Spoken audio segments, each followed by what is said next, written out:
Let's get. Hey.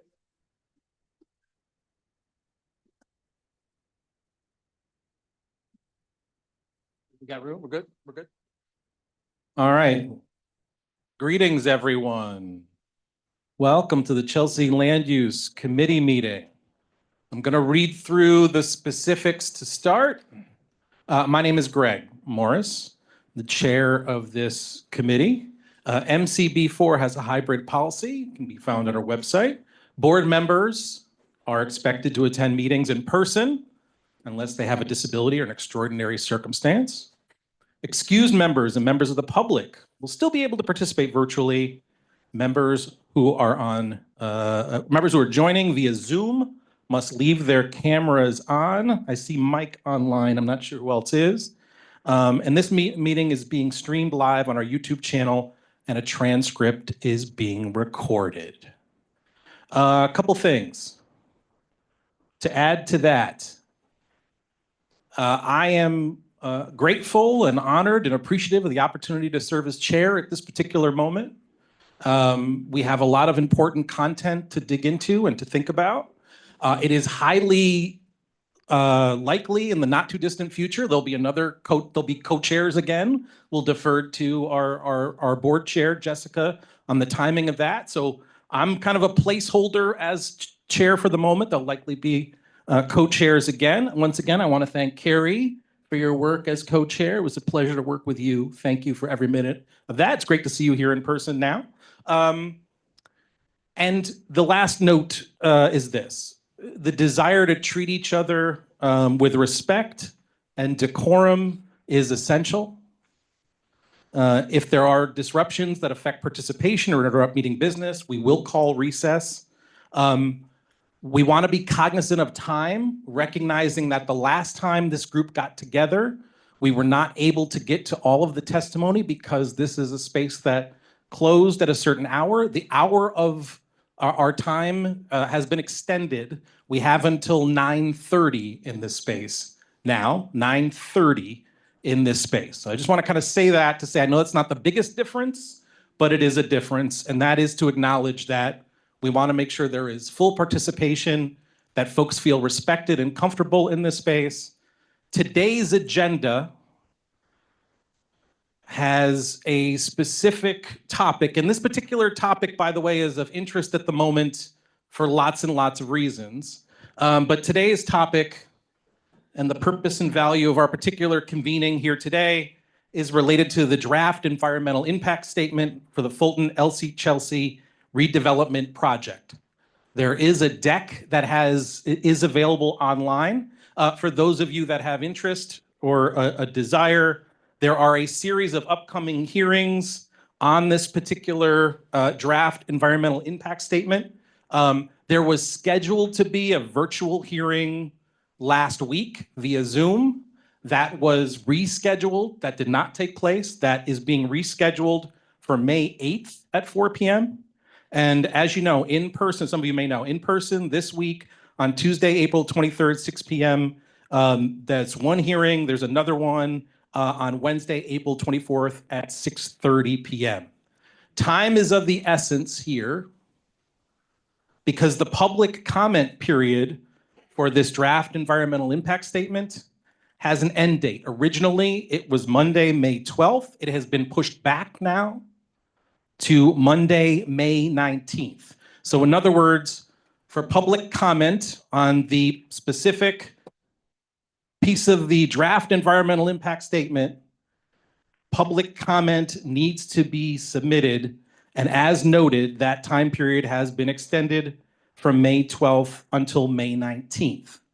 Any guidance, support, detail that you need related to The hearings, the location, the registration information, it can be found online. If you need help or assistance tracking down that information, say so. If you'd like to know where it is that public comment needs to be located and inputted, say so. We'll help you with that as well. But just want to kind of start from the perspective of, as we dig in tonight in a conversation about this draft environmental impact statement for Fulton Elliot Chelsea redevelopment project, as we dig into this tonight as part of a conversation, just want you to know that this is just the beginning of a number of conversations this week. We know that will take place about this particular content. I want to thank the committee members who spent time over since our last convening to look at the parts of the impact statement, to dig into sections, to give their reflections and their thoughts about it. Thank you for that. All that is available in our Dropbox and is available to folks to take a look at. We're gonna do this in a couple parts today. We're gonna start with public testimony today.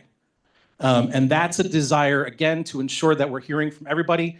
Because we have a robust conversation scheduled about the draft environmental impact statement, we're gonna have time sensitivity here. So it's gonna be 2 minutes for public testimony. And by the way, committee members, when we start digging into our discussion, we are also going to have to make sure that we are sensitive about time so we can get through as much as we can tonight to inform our thinking about how it is we want to respond to this particular statement.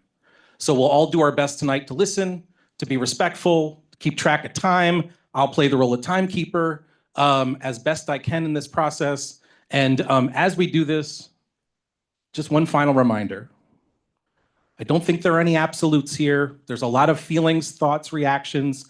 There's a lot of content related to this draft impact statement. There's a lot to dig into. There's a lot of feelings. There's a lot at stake and a lot on the line. I would just ask that together we seek to be respectful to each other, we listen to each other, and we create an environment where our insight is appreciated and that we're working towards a common objective to understand and listen to each other as a starting point. On that, we're going to open with public testimony today.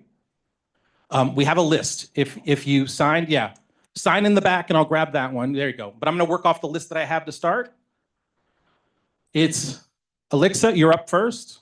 Jackie's in the 2 spot. And I have Candace in the 3 spot. It's going to be 2 minutes and we need to get you on mic. Candace, Hello? no, right? I saw the name. I wanted to make sure. You have on mic, green, beautiful. Okay. Good evening, everyone. I just want to clarify that I've been called by a former chairperson from Council 1. Her name is Victoria. She's Victoria Hilcrum. She was harassing me on the phone, and she was telling me a lot of things about NYCHA, that she wants me to sue this guy from Essence Related, the owner. What's his name? Steve Ross. And I think that was very uncalled for. And she said that I'm very disrespectful with the elected officials, which I don't think I am disrespectful to you or anybody. The only thing I told her is that I say that the elected officials have ignored us about the Section 9, because I go for Section 9. And I know there is a lot of lies that Steve Ross and Essence are fooling people and giving them false dreams that we're going to get homes. But we're not going to get homes not too long, because once the market rate rent starts on people are going to be out of their apartments. And I look out for the homeless people and for me, because I'm low income. I want a better apartment. I do. Everybody wants a better apartment. Everybody wants to live good. But if it's going to cost me, no. And she offered me that she would pay me billions of dollars with a lawyer that would make a settlement with me. And I don't sell. Money is nothing to me. To me, human beings are worth more than money. Thank you. Thank you. Thank you. Jackie? We'll follow up on that. We'll follow up on that. Yes, I've been coming here for 5 years pleading with you guys, thank you, Community Board 4, to help us to save our homes. I've heard all sort of excuses. The tenants want this. That's a lie. It's a done deal. That's another lie. There is no way I'm sorry. There's no other way to get the apartments renovated. Yet another lie. And now the biggest lie is that all these horrible impacts, the noise, the shadows, the environmental impacts, the pollution, somehow they don't matter for us, the families that live in the NYCHA buildings. Well, I think that you're really saying is that we don't matter enough. I defy anyone of you to say that you'll be okay living through this construction from 16 to 25 years. I don't think you'll take that bet. Yet you think that we should. There is no trust here. There is no faith related in NYCHA. Together with our elected officials are stealing our homes, our lives, and our futures. Can you please try to help us save our homes? Now, this doesn't make sense because you say that you care about our living arrangement, but then again, you're willing to put us through a monstrosity of a construction that we're all going to be breathing in, and the whole community. Thank you. Thank you. Thank you.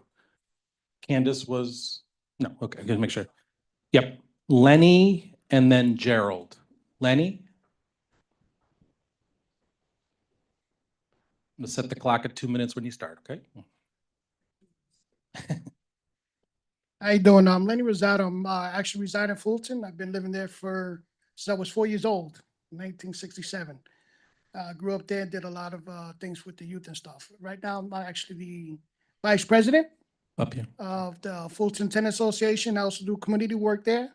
I provide meals and food for the residents and also for the community center.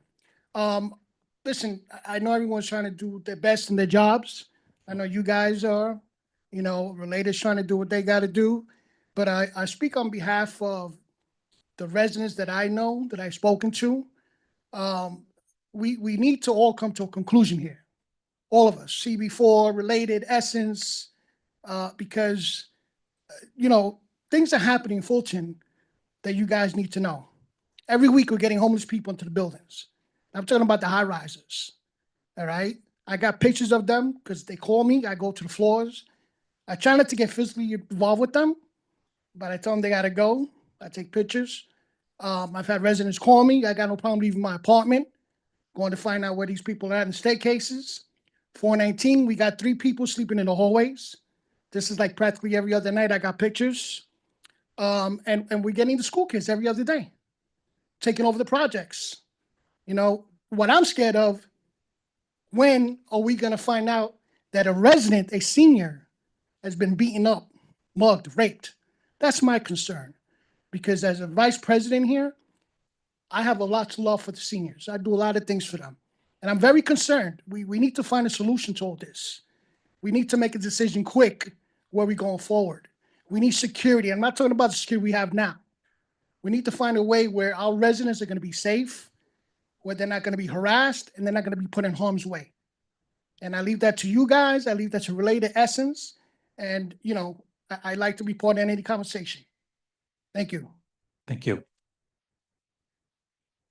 The system that supposedly Related has put in place, the meanwhile plan, the bridge plan. Say that again? Hold on. Yeah, I'm just wondering if you filed complaints with Related about what you're talking about. Oh yeah, we did. Yeah. They had the people that run the company was at the TA meeting, talking about what their guys doing, so forth like that. And I walk around because I like to make sure they're doing what they're supposed to be doing. And I find stuff, I report it, because like I said, this is about the residents. And if the security data is not doing a job, then we need to remove them, replace them, whatever.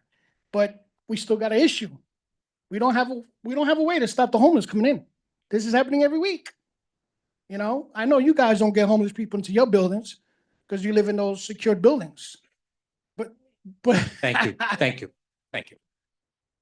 Hold on. We're in public session. I'm going to reiterate to the room.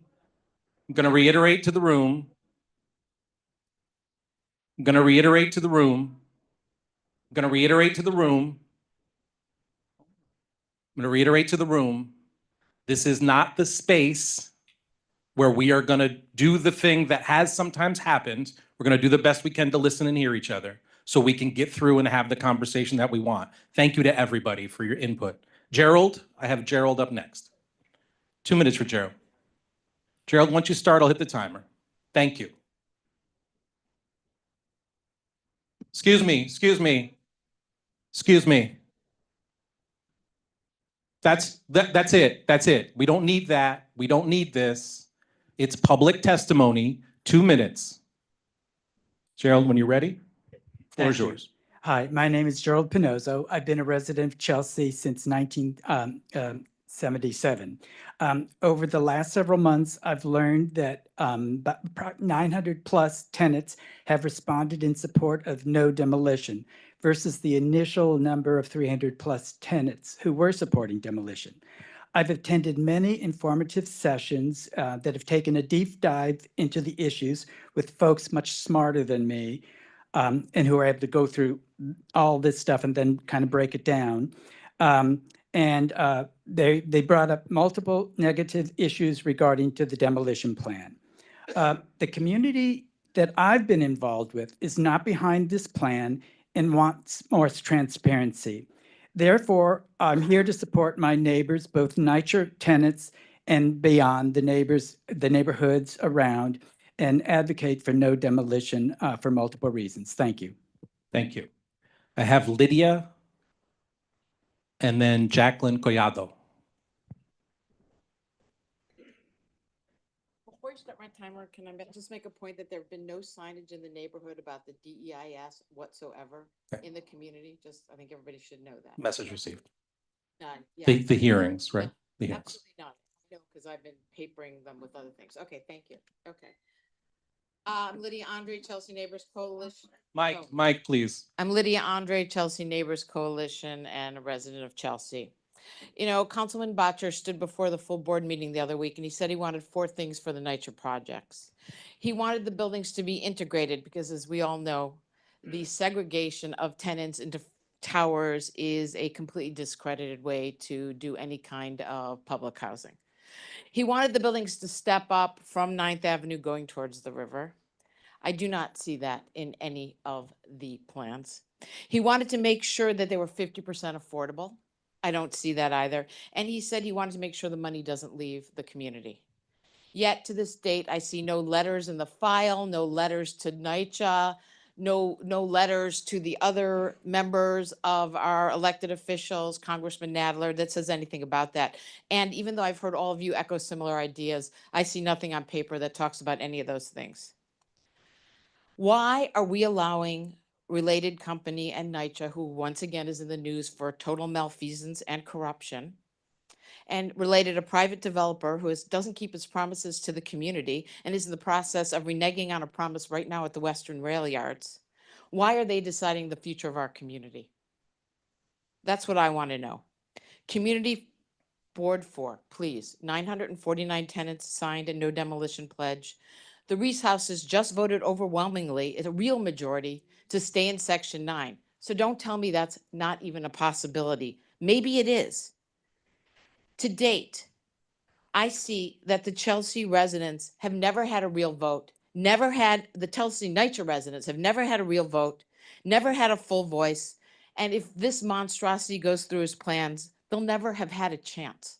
Please, the time to act is now. Let's do something. This morning, I was handing out flyers in front of PS 33. There are so many disabled students fine. there. They will be badly hurt by this. Thank you. Jacqueline Collado is the next name.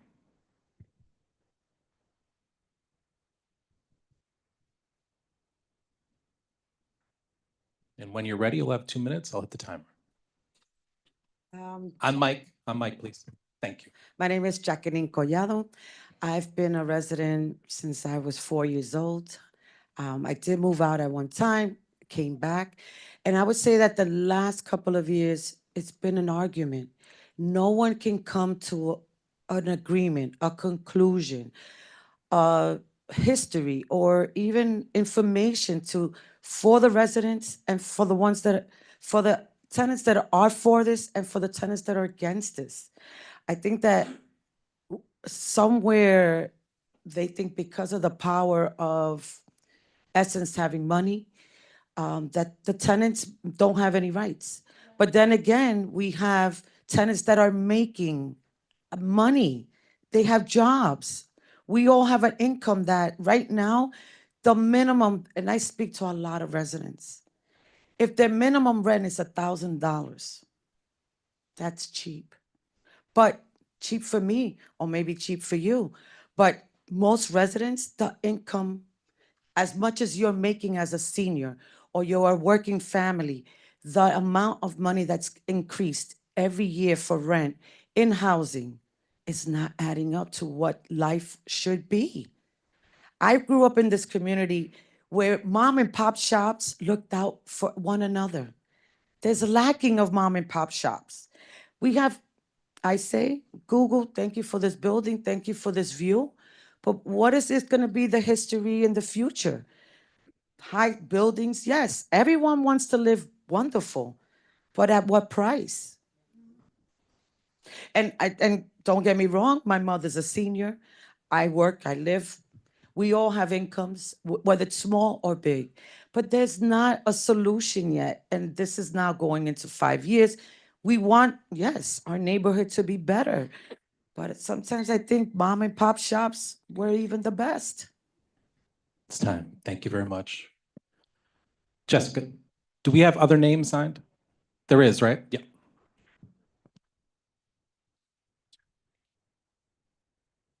Salinas is up next, followed by Mary and Carol Ott, and then we'll do online.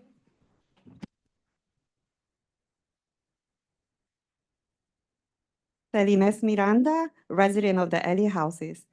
The only part of this environmental impact statement that I agree with is the no action alternative, because it is the only option that will keep residents in public housing. This proposal is deeply flawed because it says nothing about what is truly at stake here. The permanent loss of 2,056 units of Unit 9 public housing. If these buildings are allowed to come down, NYCHA residents lose their housing stability and will be forced to live through years of demolition. This plan is reckless, unnecessary, and harmful to public housing residents. The developers are the only ones who stand to benefit from this proposal. There are several misleading aspects to this environmental impact statement. In the DEIS, they are claiming that rehab is an inconvenience. How is it that noise, obstruction, congestion, and harmful toxins from a construction site is not an inconvenience?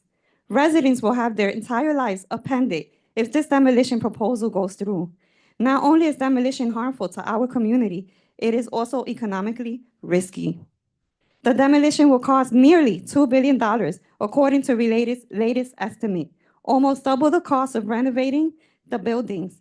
We now know that NYCHA and the developers misled the public into believing that demolition and rebuilding was going to be cheaper than rehabilitation. These costs are very likely to rise as each month passes due to inflation and other economic uncertainties. There is nothing in this draft that talks about the reality of this project not being completed due to high costs.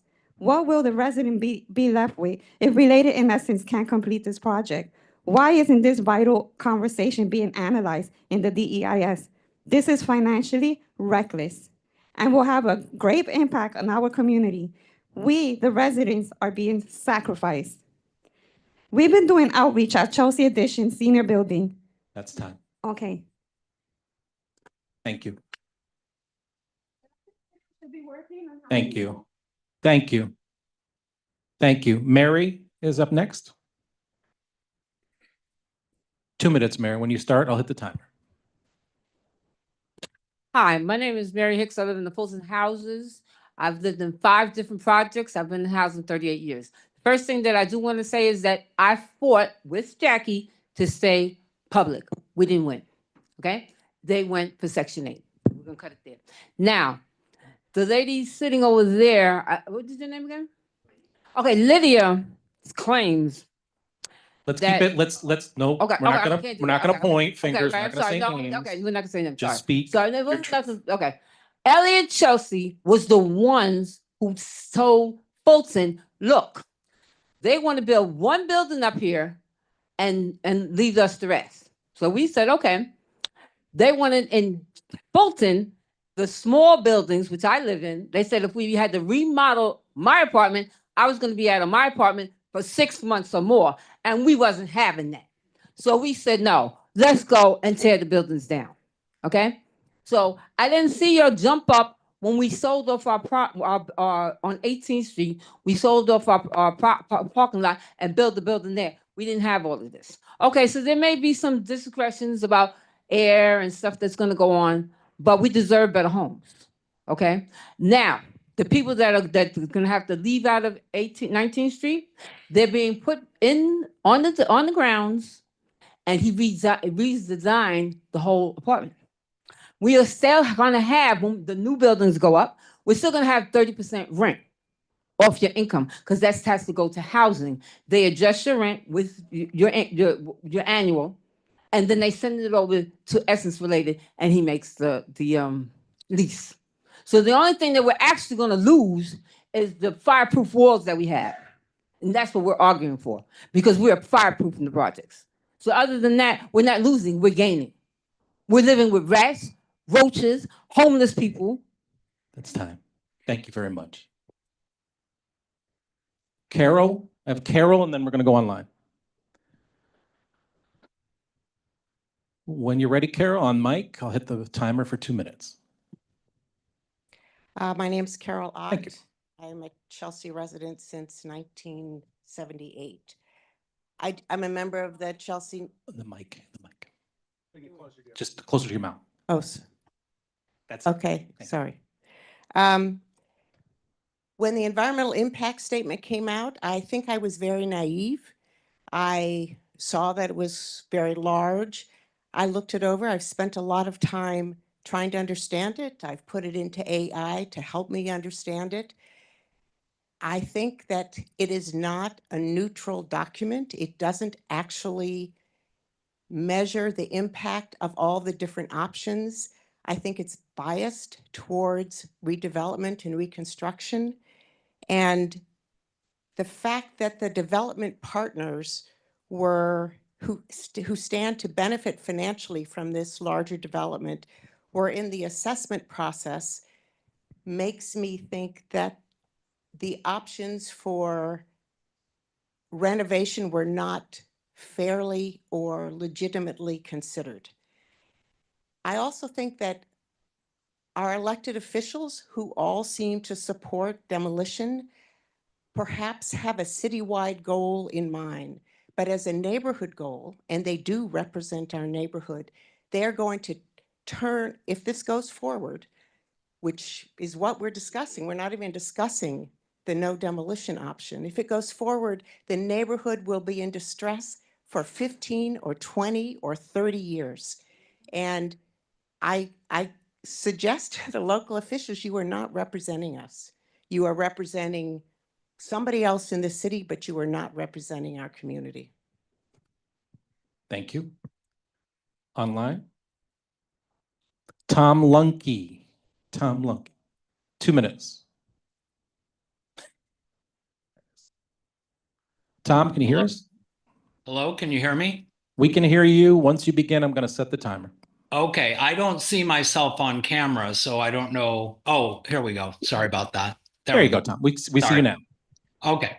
NYCHA is not a private organization. It is a public entity funded by tax dollars. All the land and buildings, including the open space and trees surrounding the buildings, are publicly owned. The proposed actions by NYCHA would remove 7.2 acres of publicly accessible open space and replace it with 5.2 acres of privately accessible open space. Some new trees would be planted in dark courtyards and streets surrounded by 200 to 400 foot tall towered street walls. The proposed plan does not conform specifically or generally to the goals and objectives of the 197A plan, the Chelsea 197A plan, excuse me. Other public policy documents such as Plan NYC and the New York City Urban Forest Agenda are not even included in the public policy analysis. This DEIS misleads and outright denies the potential for significant environmental adverse impacts on nearly every environmental category. It does not create a baseline analysis to cover all categories and would allow the reader to understand the true impacts of the proposed projects on existing conditions without prior extensive knowledge of our community. It makes a lot of generalized statements that are not supported by rigorous analysis or facts. It does not take a, quote, hard look, end quote, at potentially significant adverse environmental impacts as required by law. The DEIS only creates confusion and assumes the role of the decision maker by claiming that any significant adverse environmental impact is necessary because the development team's goals are more important than protecting our valuable environment and quality of life. I have so much more to say. Oh, okay. Thank you. Thank you very much, Tom. Mhm. David Warren, when you're ready, I'll set the time. Hi, good evening to the members of the committee. Thank you for your service. I would strongly urge us to consider renovating and refurbishing. The demolition would be a mitigated disaster. Give you an example. I've been living in the Hudson Yards area for 35 years. This past week, the wind was so bad from wind tunnels that I literally, on 34th Street between 10th and 11th Avenue, I had to get off my bicycle because of the wind tunnels and the air in the, because of the construction of the buildings. I think we need to study, that needs to be studied in the reports. I also hope they stay in the same section of between Section 8 and Section 9. Once again, I strongly urge that we really look into renovating and refurbishing rather than demolishing. It'll not only be bad for the tenants, but also a mitigated disaster for the neighborhood. And thank you again. And just for clarification, David, you're speaking on behalf of yourself? Myself. I am a board, on committee board 4, but I am totally not speaking. I'm speaking for myself. Thank you very much, David. And do we have anybody else online? Thank you very much. I appreciate everyone's ability to communicate during this public testimony section. A little applause in the background as well. It's a full room right next door. So I want to thank everybody for your willingness to contribute during this first part so we could share insight with each other, because I respect the time it takes to make sure that we can hear from the public. On that note, I want to turn to our first agenda item, which is the discussion, as the applause continue in the background, the discussion on the NYCHA Fulton Elliot Chelsea draft environmental impact statement. Now, for reference for everyone in the room, the members of the committee were asked in advance to, at the minimum, thank you, at the minimum, that's my time, at the minimum to review the executive summary. They were encouraged to read a number of key sections of the draft as well, and to prepare key takeaways, questions, or concerns to support this particular conversation. I also want you to be aware, just to go back to something I said in the beginning, this is the deck that's online that is expected, I think, to inform the upcoming hearing. And just for point of reference, I just want you to be aware of what it is. Just want you to be aware what it is when they talk about environmental review. This is the specific communication that the deck that has been produced, not by us, but through NYCHA, what environmental review is. I just wanted you just to hear this. To facilitate the redevelopment of Fulton and Elliot Chelsea, the potential impacts to human-built and natural environment in the area will be analyzed through a National Environmental Policy Act, NEPA, Environmental Impact Statement, EIS, based on a reasonable range of alternatives. Since the proposed project requires federal, state, and possibly city action, the EIS analysis will satisfy NEPA, the State Environmental Quality Review Act, and City Environmental Quality Review. And then there's a sentence that says, decisions are not made in an EIS. Rather, the EIS analysis is one of several factors decision-makers consider. So I just want to highlight that as something that I think those of you who participate in upcoming hearings in person or virtual are gonna hear. I also want you to be aware that we are now in the public comment period of the draft EIS, and that also, according to this deck, the final EIS publication is expected in summer 2025, and a record of decision/statement of findings issuance is also expected for summer 2025. Just simply setting the context for what is going to be communicated or what has been communicated online and otherwise. I also want to highlight one or two other notes from this particular deck that you'll hear if you go to that hearing or you look at this deck, and that is the purpose and need.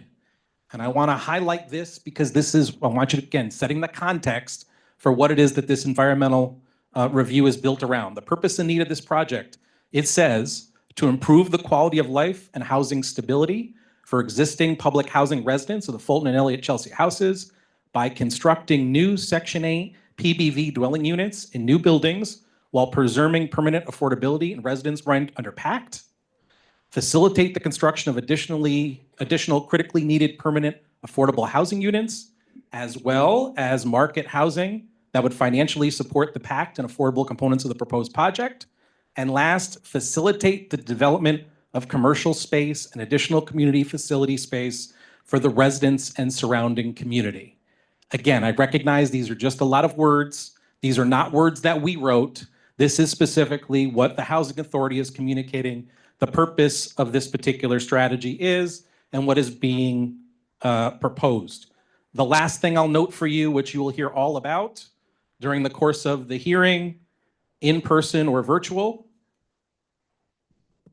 is that while they explored several options, as noted by some of our speakers, while there were several options considered, a rezoning alternative, a non-rezoning alternative, a mid-block bulk alternative, I believe some of these alternatives were proposed through some of the conversations that the working group and others have had here, a no-action scenario and a rehabilitation and infill alternative was also reviewed, but that rehabilitation infill alternative was deemed infeasible due to cost and construction limitations. Again, this is what has been stated in the environmental impact statement. So I just am framing this a little bit to say, we can have a response to any aspect of this review, but I just want you to be aware of what it is that is being put forward as what is being looked at and what is being considered for this particular project. The DEIS identifies several significant impacts that would require mitigation: shadows affecting Chelsea Park and PS 33 playground, historic resource impacts due to the demolition of state National Register eligible Elliot Chelsea buildings, traffic and pedestrian impacts at up to 11 intersections and several sidewalks, crosswalks, and noise impacts for nearby residences and institutions during peak construction activity. Once again, if you go through the virtual hearing or the in-person hearing, you'll go through this deck and you'll hear those pieces. Some of us on the board heard some of this with our elected officials a short time ago. On that note, I want to turn it over to the committee because now we've pivoted to the conversation part of this particular time together. And that starts, I think, in the best way I can see possible, is starting by saying, what is the purpose of what we're trying to accomplish together today? It would be to try to build some sort of shared understanding of these contents. Let's address the priorities or concerns that we have, and let's flag areas that are the areas that we want to focus our energy on. On that note, before we get into individual sections, I'd like to offer the committee time to give their initial thoughts and reactions to the environmental impact statement. Paul, do you want to lead us off? I see you've got a mic in hand. You want to start? Sure, happy And to start. let's do this in small doses, just for the sake of time. So I'm only commenting on my general thoughts, and then I'm going to be given the opportunity to talk about section 1. Yeah, this is general thoughts first, and let's assume 3 minutes, general thoughts, and then we'll swing back to a longer time period for our section by section. Just general thought. My overall concern remains about the mix of affordability. And right now we're looking at MIH as the formula for the new portion of the development. And I'm not sure that MIH necessarily is the standard we want to use there. It was raised by one of the speakers in the public session, and it was raised actually within the draft EIS that a 50-50 percentage might be a little bit more tolerable to us in the community. If we're giving away public lands, instead of having 70% be market rate and 30% being NYCHA, we might want to take a look at increasing the end result of affordable units.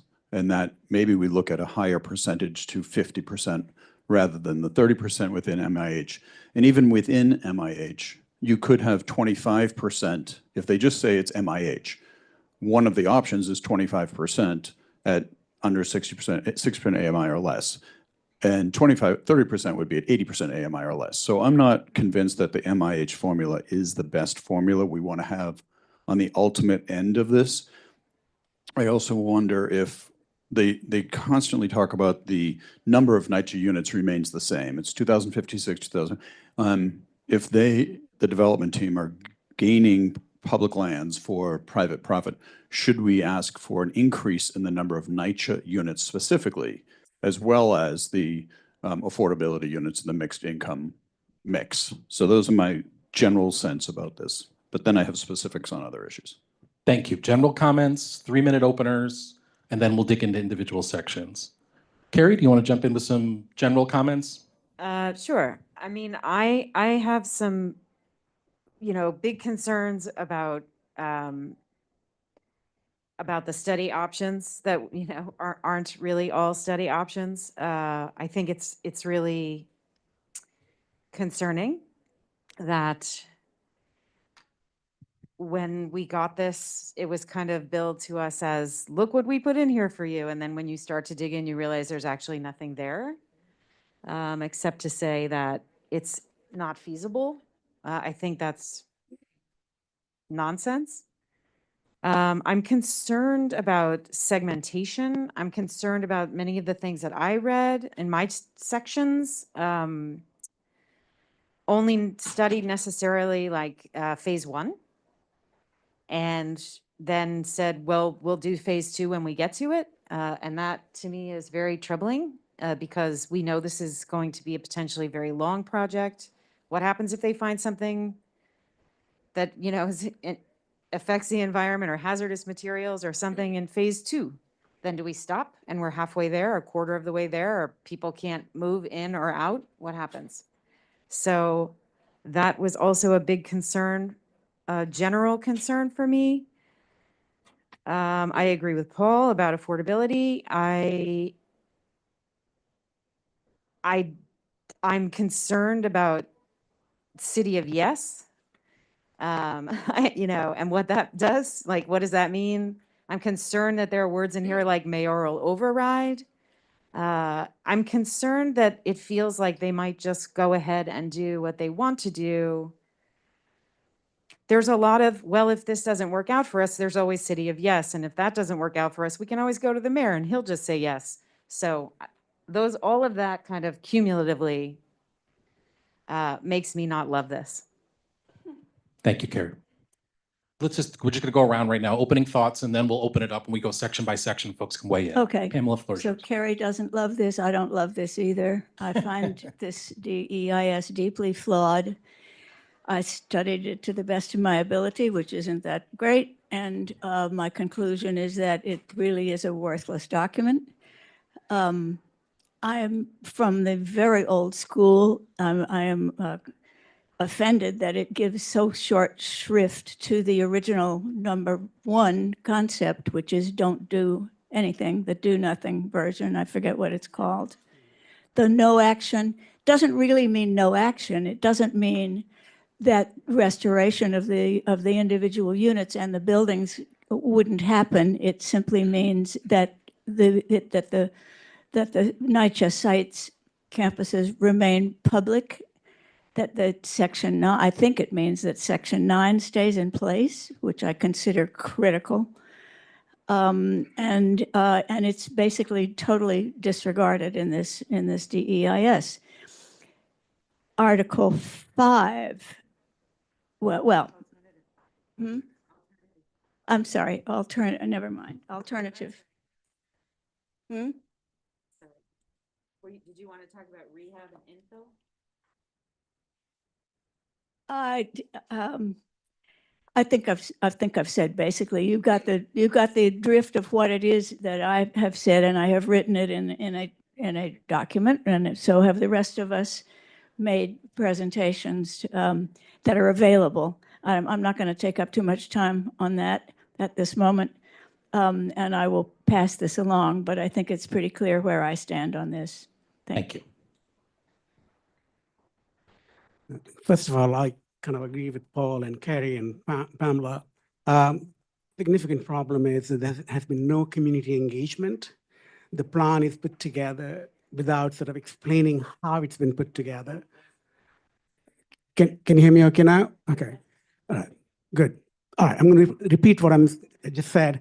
I agree with Paul, Kerry, and Pamela. I think the plan has a number of plans have been presented in the DEIS, but none of them actually significantly mean much beyond being added to the mix so that the community can kind of agree that, okay, fine, you put all the options in place, but doesn't mean that any of them are actually being pursued. So where Pamela left off, rehab and infill is a pretty well doable option. It can actually integrate the community in a much better way. It can also preserve a major chunk of public housing. Whether it remains Section 9 or Section 8 is a policy discussion which I have no control over. I would prefer it to remain public housing in Section 9 because we need that. They're a very critical constituents of our democracy. They're a very critical part of this community in terms of maintaining our diversity. And I think if we lose that, then we lose the sort of whole community character that we really boast about quite a lot. The other part that I have to sort of keep speaking about is displacement. Displacement. And you can say it 100 times because absolutely nothing, just so that you know, for transparency's sake, I have worked with NYCHA. I've worked with Hope 6 projects. And I've walked away from those projects because none of the words given out to community were maintained. Only 5% to 7% people came back at Prospect Plaza. Staten Island Markham Garden was completely demolished and significantly privatized. Manhattanville campus, Upper West Side, north of 125th Street, a brand new market rate housing building has already come up as we speak. There is complete disconnect with the community. We as a community boards are sitting here speaking about a project that simply makes no sense because this community has a character, contextual. I'm an architect and urban design. I love tall buildings, but where they go and how they actually get constructed and designed is a significant problem, and none of us are speaking about it. I am not against changing the quality of life for public housing. I'm not even against a conversion to Section 8, as long as these guarantees are in place, signed in a contractual manner, so that these people can actually walk back and say, listen, this is what you promised. We cannot take anybody's word for it. The electeds come and go. They mean well. They're amazing people, and I have tremendous respect for them. But you can't hold them accountable because things can change. Anyway, there's a lot to be discussed, and we've said it many, many times. Thank you. I agree with everybody who's already spoken to my left, and I'll probably agree with everybody who's going to speak from my right, okay? I maybe just an old-fashioned person. What do they call us now, legacy people? I believe in public housing. You don't decrease public housing, you want to increase public housing. That's what we want to do. I don't trust this document. It minimizes the impact up and down. I don't trust it.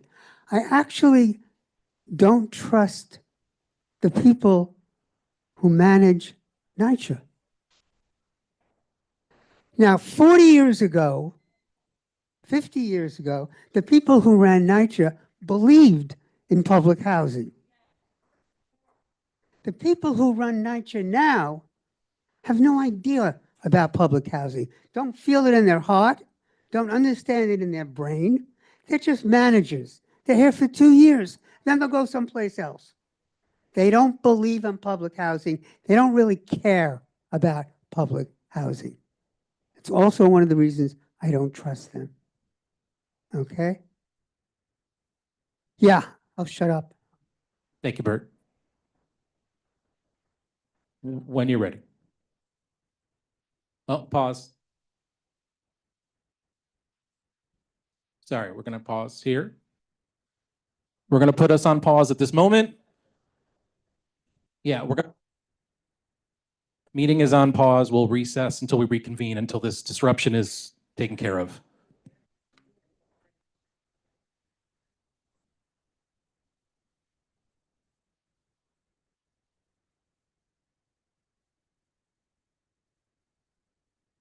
Is that the guy who, is that what's his name? Empire? Or?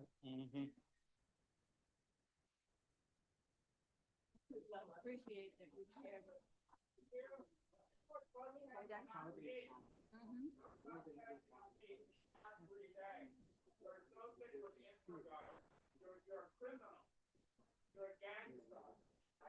Wow. Wow.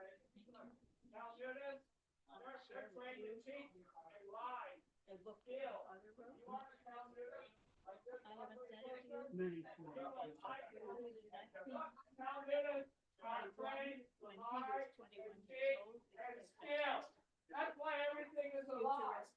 Jerry Nadler called this. And it's very, very, very tough. I live here. Sure, sure.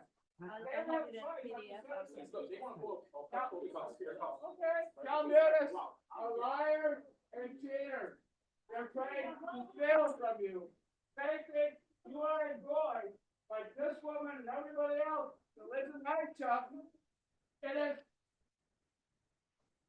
a benefit. They have to steal, lie, and cheat. That's why they're trying to take away our homes. Our homes are better than their homes. If you look at our floor plans and you look at our buildings and you compare it to any of these fuckers, including Eric Batcher, who lives in a polished turd, you'll see it's shit. Those places should be demolished. You stupid Ukrainian punk. You lying, tell me this. Shame on you. Shame. These guys have been lying and gang stalking on us for 3 years straight. 3 years. No, they do it every day. I put up flyers last night. Eric Botcher comes out. Accept. The fucking paint. Literally. A little bit of truth. Right? A little bit of self-reflection. Right? You guys are cannibals. Cannibals. Calvinism is cannibalism. They're trying to cannibalize our houses, just like I'm trying to cannibalize Palestine. These people are Recess until the 15th. Recess. Israel. That's with the golden horn. The fucking Mongolians. Okay?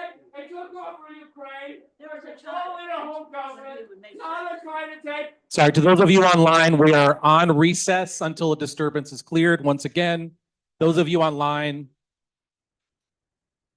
once again, we're on recess until disturbance.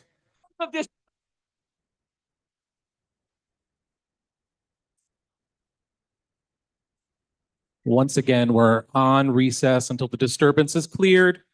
Apologies for the disruption, everybody.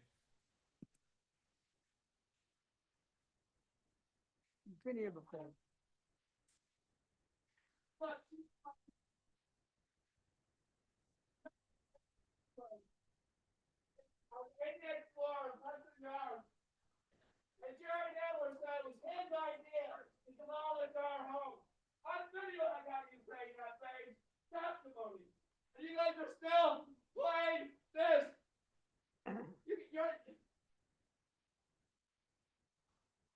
Hugs and kisses, babes. Hugs and kisses. I'm coming for your house. I'm gonna knock on his house. I'm gonna knock this guy's house. I'm gonna knock for your house and everybody's house. How dare you come into my house?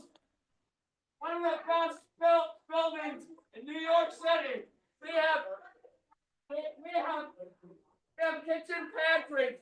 We got bathroom pantries. They're fireproof. They're fireproof.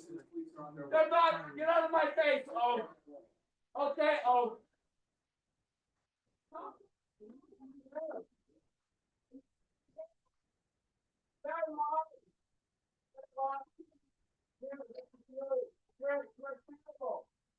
He's a cannibal. She might be your friend, but she's trying to take you down her house. Oh, come into my house. That thing right here, Brian.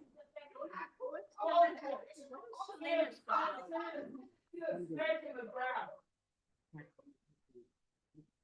Here, gang stalking, babes.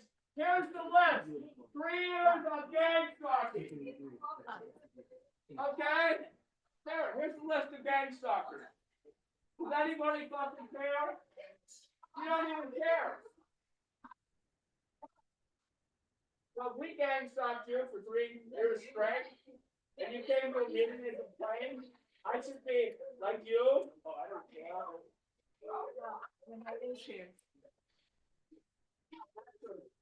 Why would you not care? You're in a public position.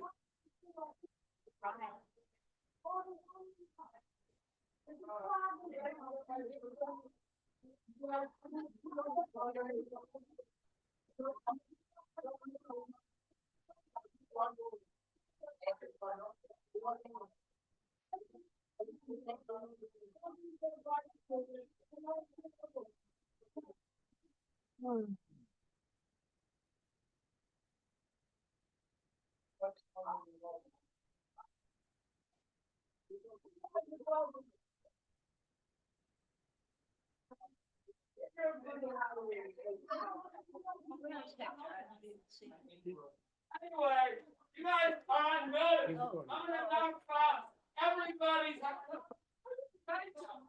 beautiful apartment. You guys are trying to condemn them, knock them down, and move it to the middle of nowhere. To steal our land. And they've been doing it for 3 years. Here's the woman who's in charge of Section 8 housing. She graduated from university online in Phoenix. Right? What is that? Is this a DEI plant? Look at this woman here. This woman graduated from University of Phoenix. In charge of $1 billion portfolio. How easy would it be to compromise her? Look at this. Here's an infographic. Here's the people that are responsible for messing us up. And this guy, you're so smart. What is it with you? Are you that cruel? Do you think I really care? Do you think I'm in pain and you're happy? I'm not, babe. I'm just coming to get you.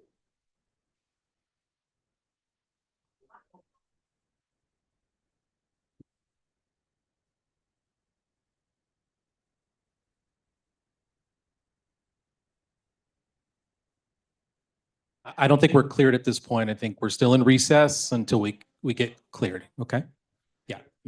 Exactly. We're not gonna clear. Those of you online, well, if anybody who's online, just so you know, we are on recess still. We'll let you know when we are no longer on recess.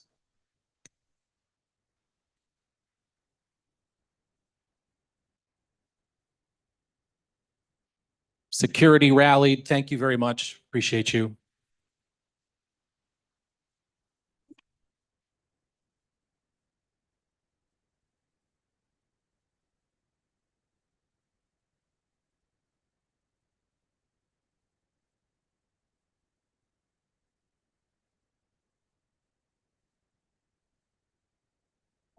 Not speaking to you, I'm speaking.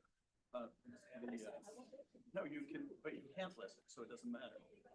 Right, I know, and I'm not gonna yell. The issue of displacement. The way you present it with displacement. They also have displacement. Out of the permanent, 3 to 6 months. That's the plan. So how do we deal with the displacement? I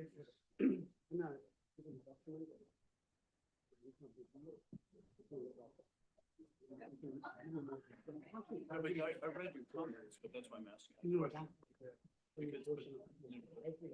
We are on recess until the police come, and then we'll make a decision what we do from there.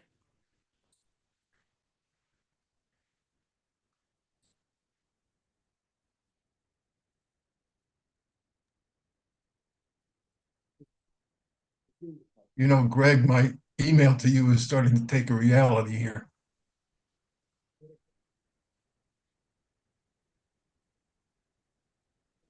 But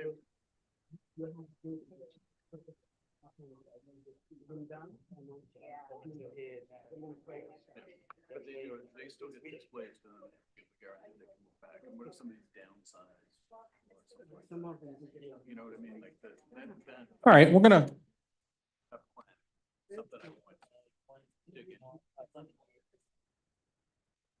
Okay, so listen, we're gonna give it 2 more minutes, 2 more minutes, 2 more minutes, and then we'll seek to reconvene. Let me just say something very quickly to everybody online. 2 more minutes, and then we'll seek to reconvene. Let's take 2 minutes.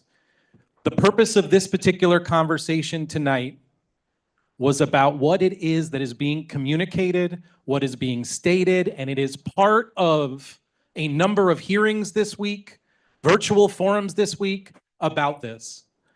The desire to have a conversation is to strategize and to think about what needs to change, what needs to be different. For the discontent and frustration that causes, I'm sorry. I appreciate that we're in this together. Thank you for rallying. And hopefully we can continue our conversation. This is a 2-minute warning. Catch your breath, and we'll see if we can get back to it.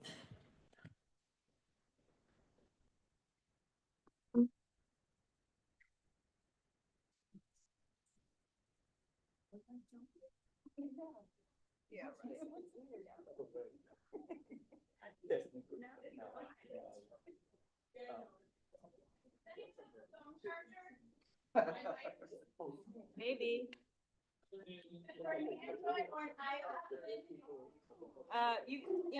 If you have a cord, do you have any cord? I can plug it into my computer. Oh.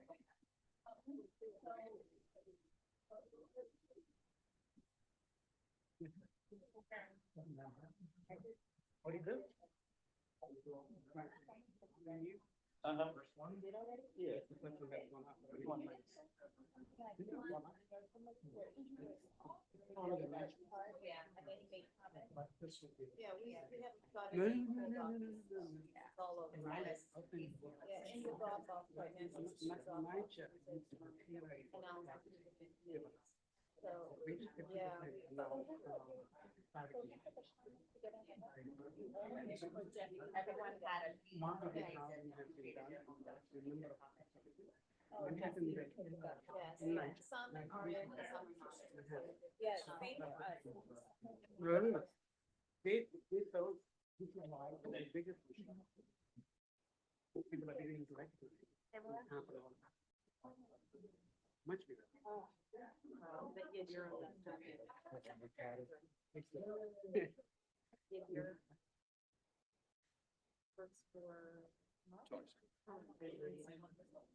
It's okay, I mean, yes. I mean, he is physically assaulting people. Well, it's on, but you know. But you can't see that. No. And you can't hear what he's saying. The people are recording because he's being violent.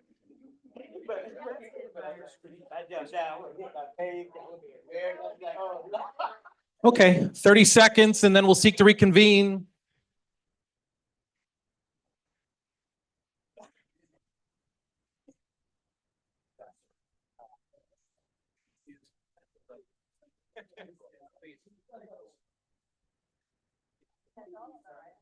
Rodney, were you finished? Did you finish speaking? No, I didn't. I'm next. No, you're up first. You're up first.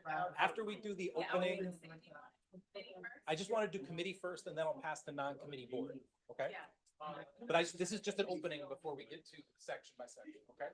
I just want to give people an opportunity to speak, okay? Okay. And what we're gonna do is, we're gonna flip this. When you finish, we're gonna go to this side, and then we'll go that way, okay? Just so that we're moving, all right? Just for 3 minutes for opening. Okay, they'll at the end of committee. Okay, so I think we've reached a point where we're going to seek to reconvene. I think at this point, those of you online, we are going to unpause and reconvene at this point. We're going to pick it up from Rodney for 3 minutes for just opening response before we get into sections. Then we're going to skip down to this end and come back this way, okay? Just to kind of keep the mic moving around so it's not up and down the line. Then we'll go online, and then any board members who are here from the community board. Last but not least, those of you who are in the room at this point, just want to remind you, those of you that are in the room at this point, those of you that are in the room at this point, those of you online, once again, we want to have a conversation tonight. We're only able to do that if we're able to hear each other. We thank you for your patience. We thank you for everything that you're putting forward as we figure this out, and apologies for the challenge of the last 15 minutes. Hopefully now we can pick up where we left off. Rodney, the floor is yours. 3 minutes. All right, thanks, Greg. My impression of the document was that it was highly technical and not written for the general, for a general audience, which limits meaningful community engagement. My subject matter is transportation. I also thought that it was just the base level analysis. That was my impression as well. Are you skipping over me? Okay. I'm going to switch it. Hello. So my overall assessment, really, I think I'm in agreement with everyone, but specifically Bert in this issue of trust. It's very hard to trust this organization when basically in every section they say that this project, this proposed project, will have no significant impact on anything, including the air quality, the noise, how it affects the children who are at PS 33 going to school every day, right next to an enormous construction site. How can you trust that? We need to have a lot more information. And even if you disregard everything that they've said prior to this date, this document alone is missing so much information. So that was my general first impression. I'm in agreement. I think I was very disappointed by this document. It seems to be deeply flawed. Again, we broke it up, so I had one section, but my general consensus is that there is a lot of no adverse impact written throughout this document, which I don't understand how that is possible for a 15-year project. So again, there are things in there that I feel we need to dig a little deeper on, and there are definitely questions that need to be answered out of this. But again, I do think it is flawed, and again, disappointed with some of the information that we were provided with, or lack thereof. As far as the document goes, like any huge document like this, it takes a lot of time and detail to get through it. Basically, yes, is large. And if you go through any document that big, you will find holes here and there. Nobody's going to be satisfied with everything on that document or any other document. I'm sure if you've looked at other DIS reports, there will be a lot of holes in there as well. Now, I know this is a grander scale and there's a lot more lives impacted, but at the end of the day, we need to look at it unbiased. Things still go on. Things are still happening in NYCHA. Things are falling apart.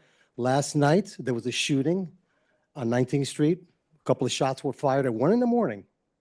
And it was right, and just full disclosure, I am a Fulton resident. And it was near my apartment on 19th Street.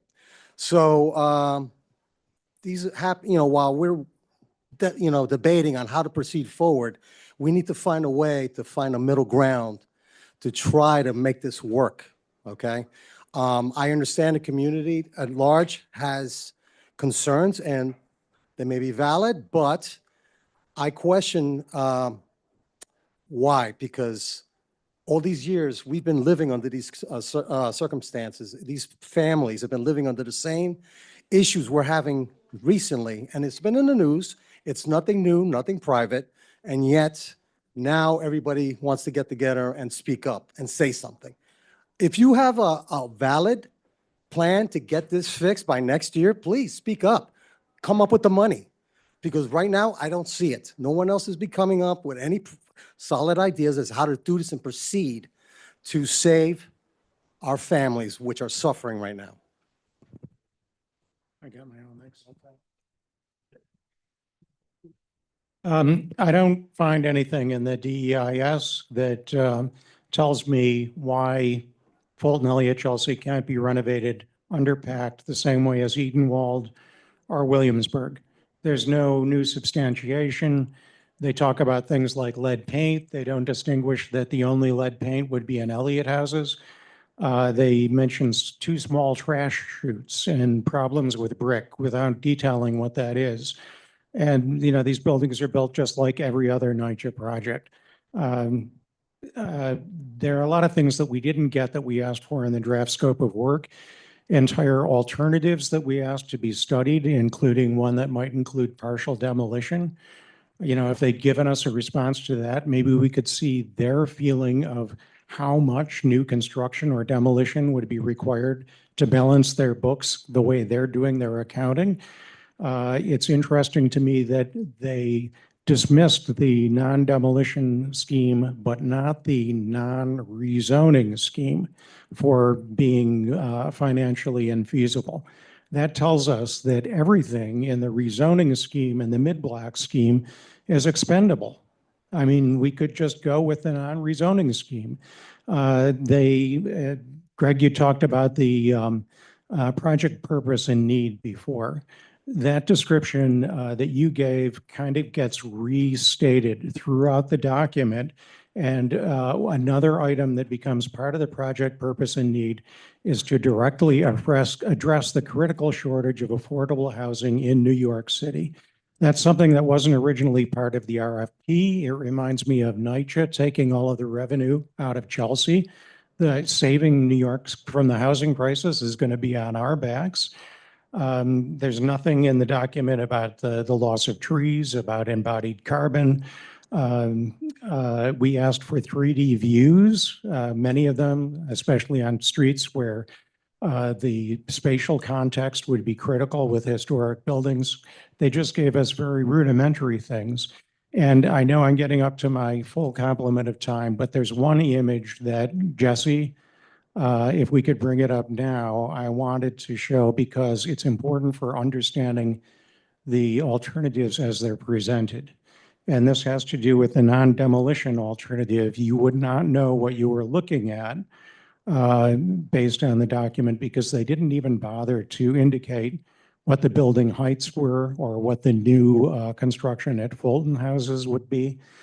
What they did was to essentially take one of the options that was presented by Related in its RFP response, which we now have through FOIL documents.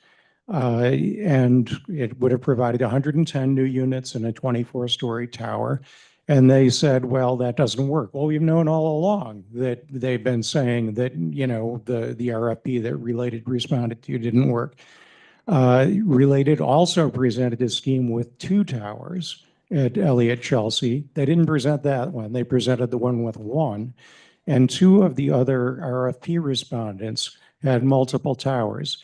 Both of them had 4 towers at Fulton, and one of them had 1 tower at Elliot Chelsea. They were providing 400 to 600 plus new units. How would that factor in? Could that spare this project from demolition? Jesse, were you able to find this? I'd just start with number 1, 01. Let's show that image and then we'll pass on to others. So everyone gets a chance to weigh in. Online, you're up next. Once we show this image, anybody from the Chelsea Land Use Committee who wants to have 3 minutes just as an opening statement, we can do that. But let's take a look at the image first. David, you want Right. to say a few words about the image? This is the new building that they're showing for Elliot Chelsea. You would not know what height any of these elements are. The dark shaded part around the Chelsea Addition building. In fact, most of it is a replacement for Hudson Guild. It's only the part at the left that is a tower. Jesse, if you go to the next image. They don't even bother to describe it in the DEIS. Here is 02. This is the same view from the RFP response that they just recycled with the Hudson Guild in yellow, and then the tower is the purple part there. The third image shows that in 3D.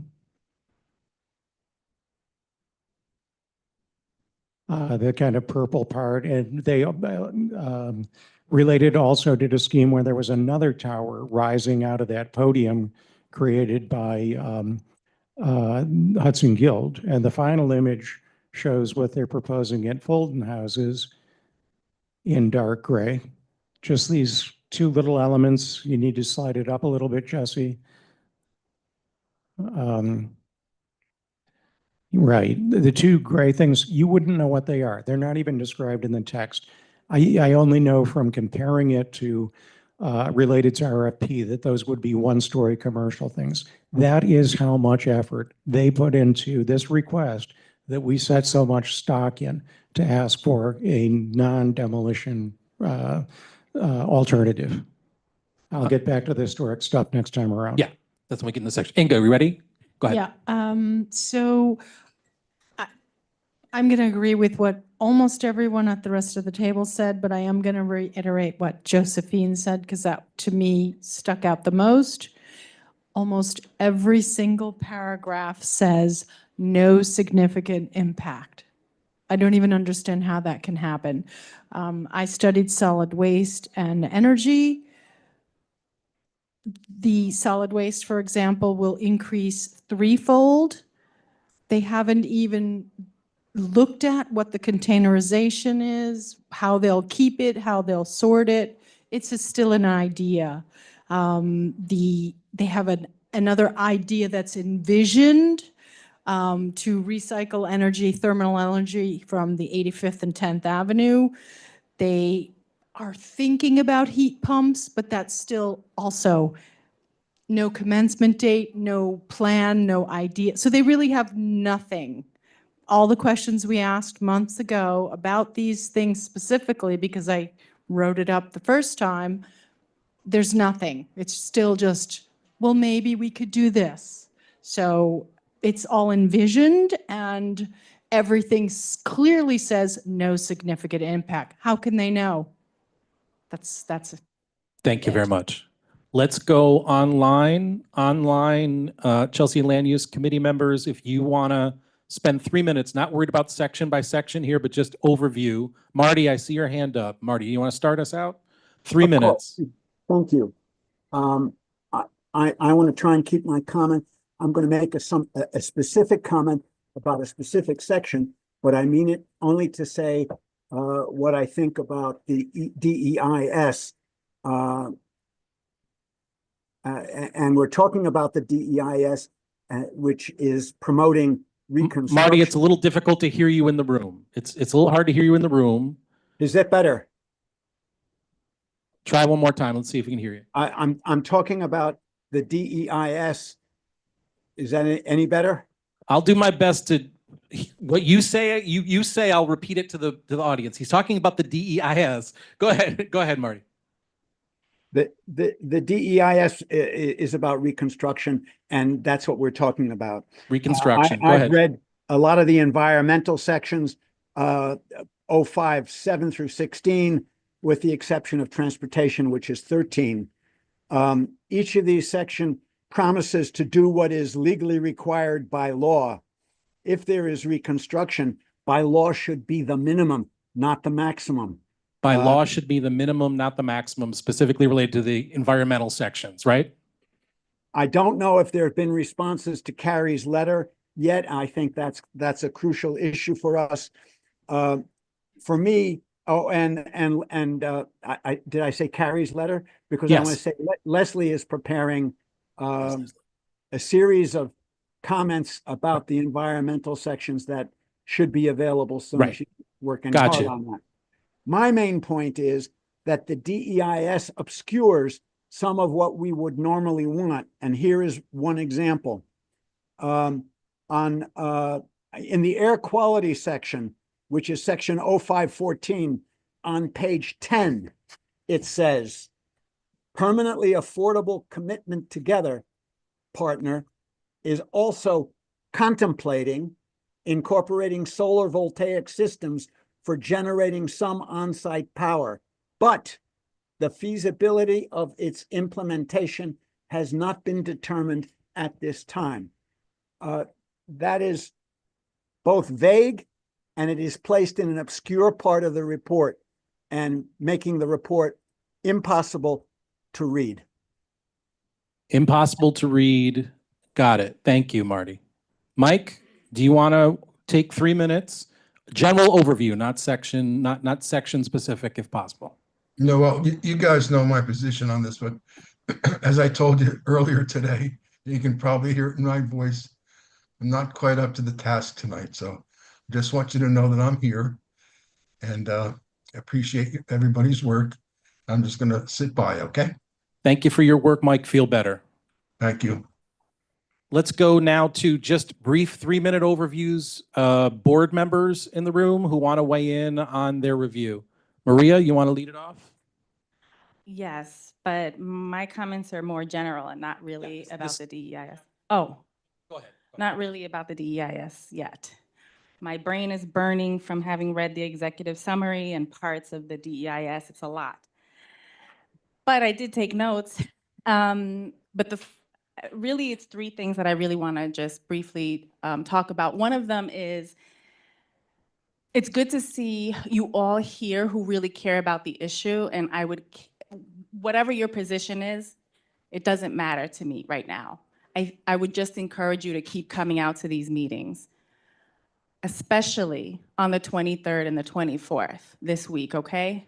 And especially to the tenants who keep coming to every meeting and stay the whole meeting. Thank you. Keep coming out, bring your friends, go to those meetings on the 23rd and 24th, and your voice needs to be heard, okay? You guys are the most important here, okay? The next thing I would say is that if you don't know, I am co-chair of Housing, Health, and Human Services. My name is Maria Ortiz. My grandmother raised my aunt and my mother at 466 West 26th Street. And I lived there until I was about 21, right? Or was it 25? I can't remember right now. And I'm only 26, but I've been out of there for like 20 years now. And I live in an 80-20 building, a lottery apartment. So I know the difference, right, of living in the projects and going to a nice, beautiful building with a doorman and everything.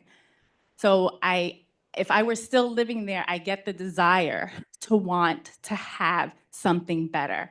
And somebody earlier here said something that always resonates with me. Yes, you all do deserve, you deserve to have better homes.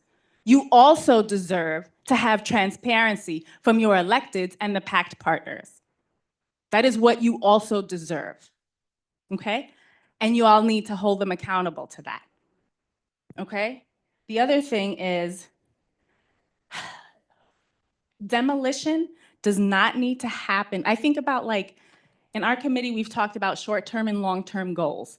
And in many things in life, we talk about long-term and short-term goals. A short-term goal to me is enhancing security. You don't need demolition to enhance security, okay? Let's be clear about that. And that is something that to me is short-term. It doesn't have to be a long-term goal. Okay, a long-term goal would be something that I think Paul Devlin mentioned that I thought was a great idea. And I was thinking about it myself, but I hadn't said it. But increasing the number of the public housing units on site Instead of just 2,056, there should be more. The goal here is really, let's increase affordable housing, right? So how do we do that? The number, I can't even remember the percentage. It's like 20 or 30% at this site. To me, that's a little bit. That's not good enough. And I think as tenants, no matter what your position, you can advocate for more. Advocate for more. It's time, Maria. Thank you. Yeah, I understood. Understood. Thank you very much. Joe, 3 minutes. Overview DEIS preferable. Yes, so I've read about 150 or 160 of these EISs in my career. The one at Western Rail Yards by Related basically said all these impacts could not be mitigated. It was bullshit. It's because of what they proposed. In this one, they're proposing a massive redevelopment, but there's no significant impacts. The same people have written the same documents. They're self-serving. Hector, I want to pick up when he said, it's about trying to reconcile on something, figure out something that can happen altogether. And that's what I hope we're going to start to move toward. How do we figure out something that's a mix of both these plans? To say there's no impact here is just ridiculous. The shadows on PS 33 and on Chelsea Park alone, to my electeds, I say, you're out of your minds. That's a serious resource for our community, and you've got to think about this. It's real. We don't have a lot of park space in our district. We're number 57 out of 59 community boards, right? To note in this document that the trash chutes can't be made bigger, the elevators, the electrical lines, the ventilation, is to say that no building can be renovated. Just because of where the layouts are today doesn't mean you don't renovate a building, because I can say from my personal experience over 42 years, I have combined buildings, changed layouts, done things, and figured out how to get all the modern conveniences in, because that's what happens all over the city. This particular treatise in this EIS is a recipe to say demolish all of Chelsea and demolish all of Hell's Kitchen because nothing can ever be renovated. And it's not true. And these public housing buildings are truly built like brick shit houses. They're solid like anything. It doesn't mean that they cannot be modernized dramatically. And I want to ask all of my colleagues and the public in this room, why is renovation being done of NYCHA buildings all over the city, but not here? That's because we have a very large developer who has developed a big chunk of Chelsea and Hudson Yards, and this land has the highest value of any NYCHA project in the city. And I will say on again that the idea that the benefits from here are not just going to stay in Chelsea, but get exported to other parts of the city to act as a piggy bank, it's a blueprint to say demolish NYCHA buildings all over the city. And this to me is the bigger issue that we have always in our district on the west side. Things happen here first. So I'm not saying we don't, I will say in public, I'm not going to say nothing should be ever demolished. I'm not going to say nothing should ever be renovated. We sat in this working group and tried to figure it out. It's time to figure it out again, short term, but the proponents here are self-serving, both for NYCHA wanting to create a huge cash machine, an ATM out of Chelsea, and for us in our neighborhood to be divided like this forever, because we've been told one lie after another and it has not been truthful. And that's my general sense of this. It's a self-serving document to get what you want, as opposed to really figuring out what the impacts are. Thank you, Joe. So at this point, before we get into section by section, oh, who's on? Oh, I'm sorry, I can't see it from the screen. So Leslie, 3 minutes. This is in relation to big picture, broader picture, overview. You feel free to weigh in. You've got 3 minutes. Leslie, when you begin, we'll hit the timer. When you're ready, 3 minutes. Once again, this is big picture overview as opposed to section. Well, guess what, Greg? I'm only going to take 3 minutes. I won't even go to the second 3 minutes. I'm just going to give you a WPE overview. Our responsibility, I understand your conversation is very broad on this. WPE's responsibility was very narrow. And talking, I know you're talking about demolition versus no demolition. In fact, we didn't even comment on the no demolition option because there was nothing to comment on. We everything we read in the DEIS, there was nothing that we could actually comment on because we couldn't sufficiently comment. There was no information. So we're not going to go into everything, but just so your committee knows, we are going to furnish suggestions and questions on 4 points, which is green build, parks and open spaces, waste management, and environment in general. But what was disappointing in this DEIS is, and many of you remember months ago, or maybe even years, we furnished a scope of work. When it was a scope of work, we furnished suggestions. And I know WE did the same thing. We gave you guys a list of things that we wanted to see in this project. And when we looked at the DEIS, at least the sections that we were responsible for, unfortunately, just about none of our suggestions were even reflected or noted. And just some flags like, let's see, energy, the energy. All they talked about was Con Ed. There was not one mention of reusable energy, not one mention of solar panels, not one mention of green energy, not even as a footnote. It was just automatic. It's Con Ed, this is what we're doing. Another red flag, the amount in all of these alternative plans of open space is going to decrease from what they have now, which to me is, I was very alarming when it comes to new builds.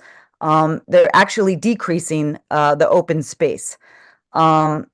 The privatization of the open space or public space, we have to get some clarification on that.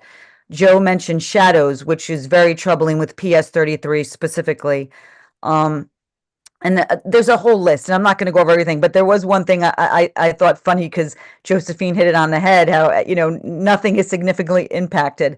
They actually said in the noise about noise that in Chelsea Park, the noise during construction won't be as bad, or it will be just the same as it is now. There is no significant impact. They're saying that they are equating the noise from this major construction at Chelsea Park will be the same really as it is now. And I understand there are very specific parameters the city has for that. So I just want you to know, WPE is on it. We will send you our full list, Greg, within the next few days, and then you can go for it for the letter and full board. Thank you very much. But thank you for that. Thank you. So we'll get that right on time. So what I want to do now is, I believe there are 2 individuals from the public who had not had a chance to speak. I want to do that now. Want to reiterate, as we did in the very beginning, we are making sure that we're going to maintain a respectful environment. And I'm going to hand the mic off to you now, and I'm going to keep track of time. So we're here again. Let's be quite real. This was not meant, oh, I'm sorry, Renee Kitt, President, Resident Association, Elliot Chelsea Houses. Okay. This whole thing was a joke. We all understand that. We all know it. AKRF, Philip Habib, they work with Related and have been working with them for years. No, the demolition is what they want. Our goal, not to give it to them. At the same time, what I'm going to say is there is an alternative. It is called comprehensive modernization. It's called waging the tax credits that comes from historic, but NYCHA uses it itself, not to be used by the developer and continue to extract wealth from NYCHA communities. That's how Hudson Yards was built. It needs to stop. To you, Carl, I hope you were on the phone with Eric. I am tired of seeing. Let's keep it, keep. I'm going to be point the calm. Fingers. But I'm tired of seeing that young man who said there was 2,000 units, 2,000 people voted for demolition on the campus because we have another reel of him all on. He even went so far as to cut his hair. This needs to stop at this point. We understanding you're continuing to manufacturing consent because you're so desperate to demolish us. We know where you are. We're seeing you all the time. Do not be under the impression, because I'm not screaming at you on the phone or anything else, that we are not aware. And we let everyone know we're very much aware of Tory. This is disgraceful. Paul, you need to apologize to Salinas. We're not pointing fingers, not talking about individuals. I'm done. Thank you very much. Thank you. Okay. We have one other speaker from the public. Okay, that's it. Good. Okay. Thought we had one more. We don't. Okay. We're going to switch over into the section by section part of this. Good God. Okay. So as you know, there are 20 plus sections. If we spend 20 minutes on each, we're never going to make it through. And we're going to start with, really what the easiest one, land use. How much time do you want for your opening on this? We have mostly the same notes. Okay. Why don't you go and I'll. So section 1, this is section 1, land use, zoning, and public policy, correct? Yes. Okay, so what I'm going to ask is that you take a few minutes to talk through your specific points. We'll then go to the rest of the committee for any questions, follow-up items, okay? Very good. I'll be very fast. On section 1, it's about land use policy and public policy impacts of the development. What I noted is that in the draft EIS, there were 3 major public policy omissions, in my opinion. One is the impact of City of Yes housing opportunity. The other is no recognition of the 12 FAR residential cap being removed. That's a new public policy change that could impact a development like this over the next 10 years. And they did no study on that whatsoever.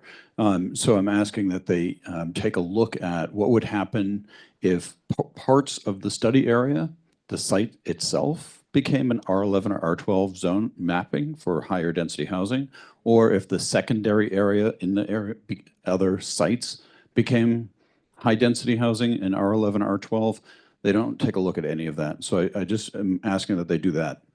On the housing opportunity, one of the things they mentioned in the draft EIS is that under the non-rezoning portion of it, with City of Yes, that without rezoning, without going through a ULURP, without coming to us, they could add an additional 2,400 units through that City of Yes housing opportunity. And they don't study the impact of those incremental increases of 2,400 units. So I ask that we, in the final EIS, have an understanding of how that would be done. Also in City of Yes, to look at the what we call soft sites, sites that currently wouldn't be targeted for development, but under City of Yes, those may become good opportunities for development. And so how would that impact the overall area? And my final of my 3 is on the flood insurance rate maps. We had asked that they study the 500-year floodplain, and they basically said, no, we're going to look at a 100-year floodplain.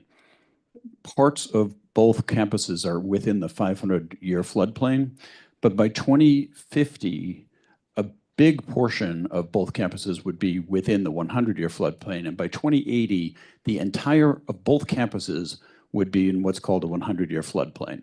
So if they're going to build something that's completed in 2040, they should look at what the 2040 100-year floodplain would be, which is what they recognize it would be. So we're just asking them to go back to the 500-year floodplain review. So those are my 3 points. Can I add?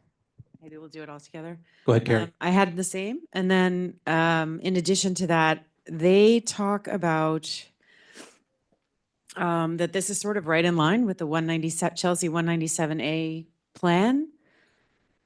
What's that? So it's not. You know, the scale, the bulk, the height, it is not, it's not the loss of light and air, like all the things, the reasons that the 197A plan was put in place in the first place. So to look at that, and the impact of the Elliot Chelsea houses for historic registry, I think we should ask them to look at. And then again, as I mentioned up front, like the segmentation and cumulative impacts, they don't seem to look at. They look at phase 1 or even one building in phase 1 instead of all of the potential impacts over, you know, the very long amount of time. That's pretty much, those are the big swings. There's some little things. Thoughts, reactions, or follow-up to what I'm going to run it over? I'll play up Donahue and run Mike over. I just wanted to pick up what Paul said about the whole MIH and the percentage stuff.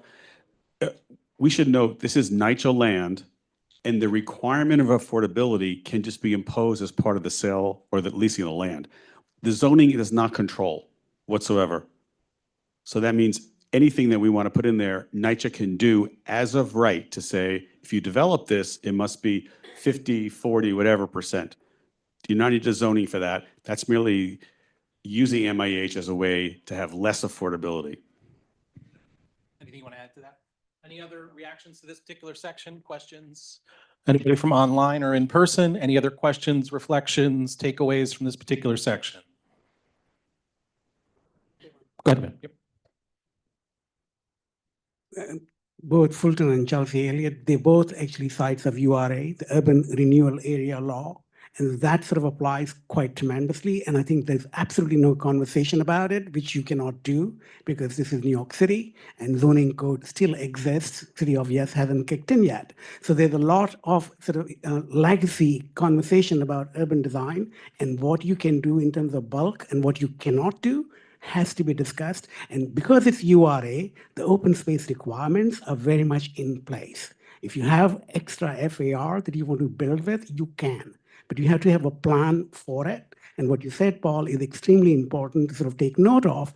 Those vacancies, the vacant sites that can be identified, you can actually densify as you go. And yes, you can with City of Yes plan, you can add 2,400 more units. So there's a very good way in which this can be balanced. We can have the cake and eat it too.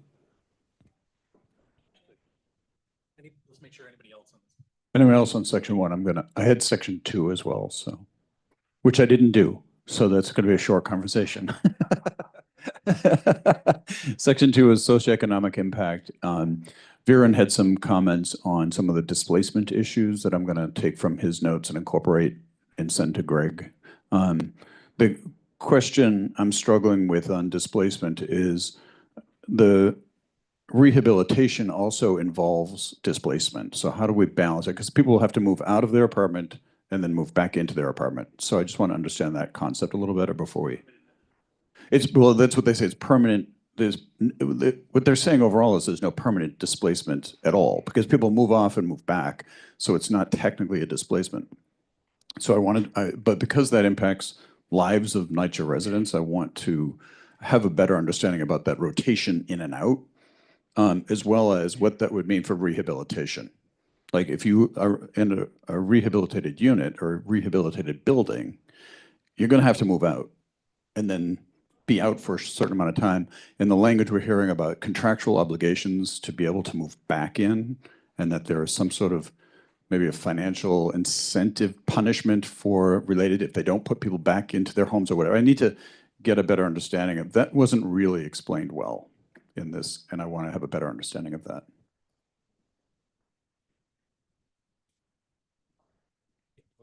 Let me just add one note related to socioeconomic conditions, segregation. That's the top line. And that needs to be discussed and that's first thing. And then the other piece I would add is that there's also the displacement of the community facility and what that's going to mean to the community needs to be looked at more thoughtfully and carefully in terms of the socioeconomic reactions and impacts. Anything else for socioeconomic conditions? All right, on that note, I'm just going to go section by section. I'll jump into 3. 3. Community facilities and services. Josephine? I got it. I'm going to run the mic. Go ahead. Hello. Okay. So for schools, I basically focused on the schools because there really wasn't much that I could say on the libraries, but they are claiming by the year 2041, we will have an additional 234 students. That is elementary, middle, and high school.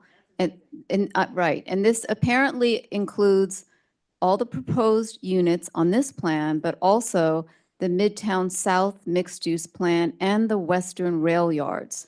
Only 234 students.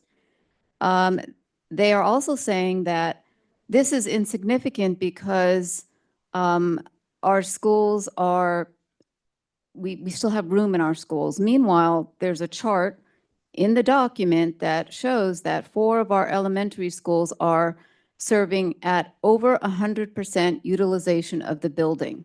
So we're actually short seats right now. So they're saying that because for the elementary school, you would need to have 100 students over the 100% capacity, and they're proposing that we're only going to get 98 students. So basically, they're telling us that we are 2 students short of even beginning a conversation about a new elementary school, which is so suspect.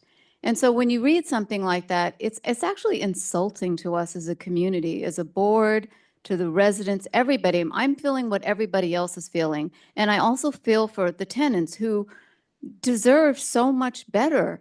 And, you know, the fact that you still have people sleeping in the hallways and Related can't change the doors, change the locks on the doors. They could fix that now if they wanted to, but they don't. They hold us to it and they say, well, we're not going to give you anything unless you take this plan.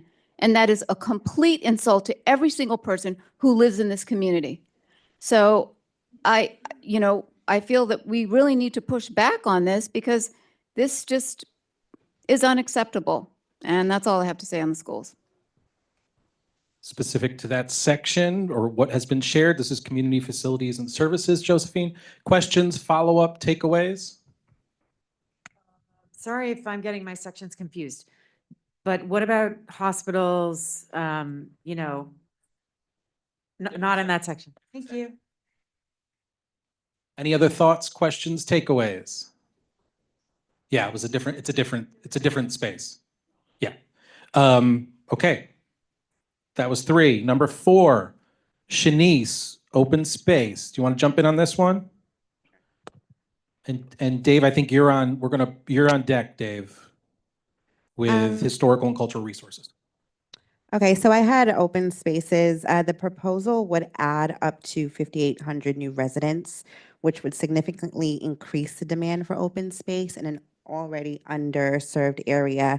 Like Leslie mentioned earlier, the amount of open space will actually decrease. So the plan reduces the private open space from 7.3 acres to roughly 5.2 to 5.4 acres, depending on the alternative.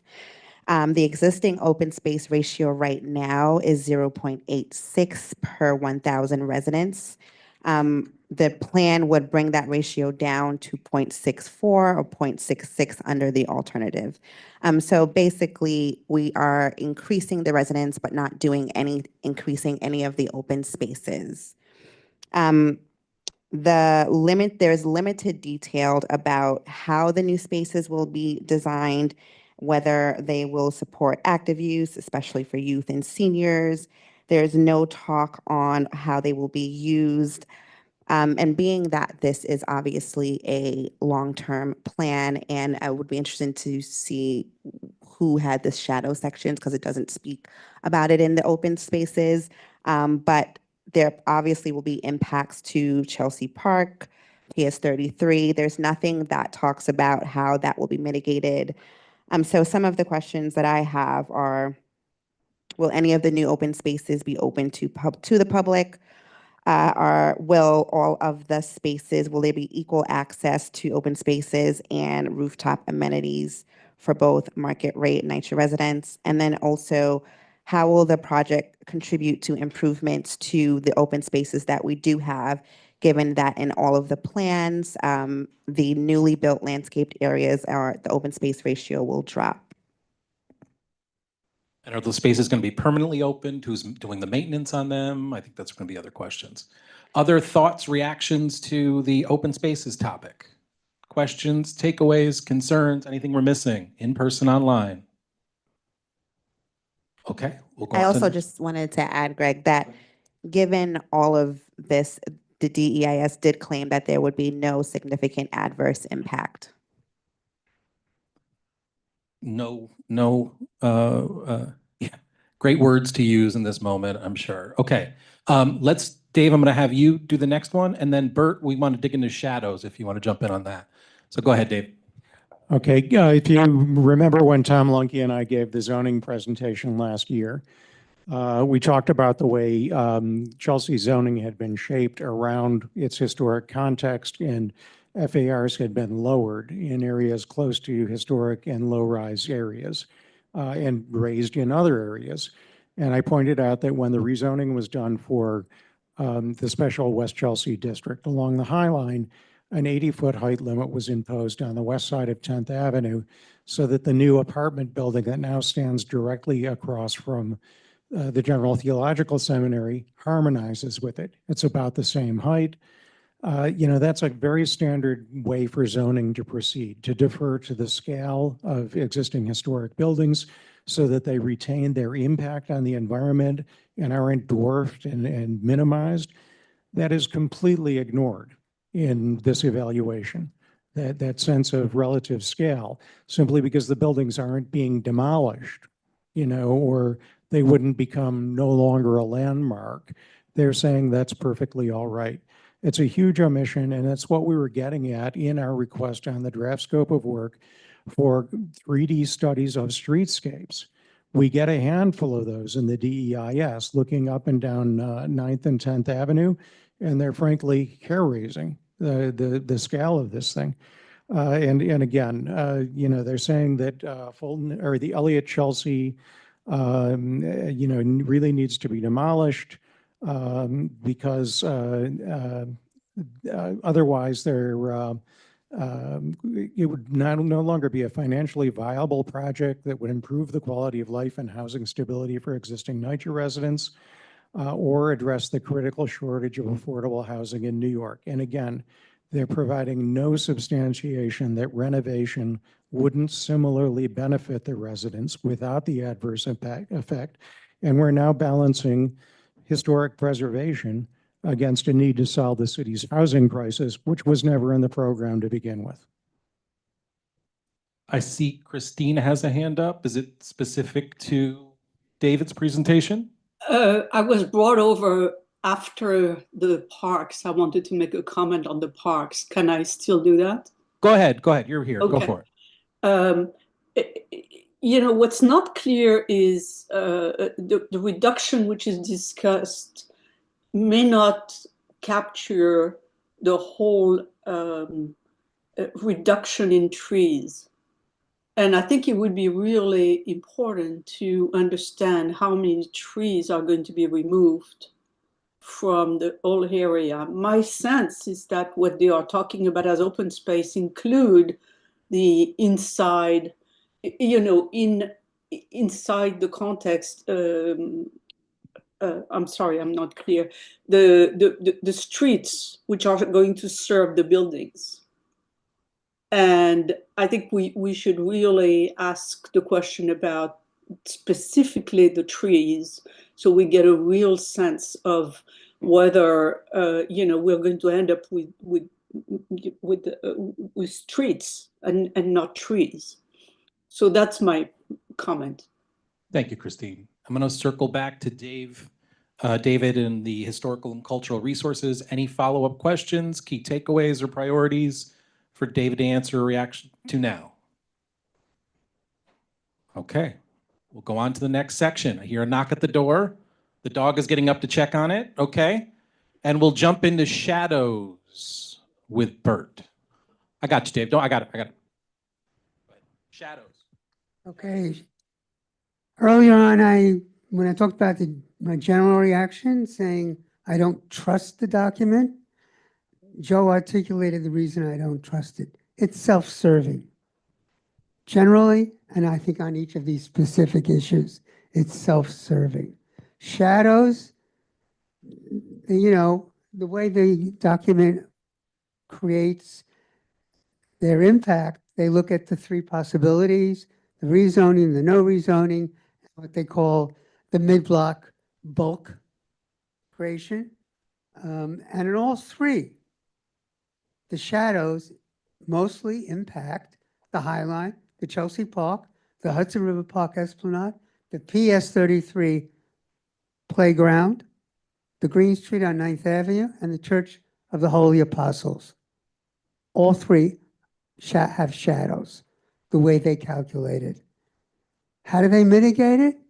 The only way you mitigate those shadows is you change the location of the buildings you're proposing, or you shorten them, make them less high. But they don't propose that. So they just leave it. We're going to have shadows, and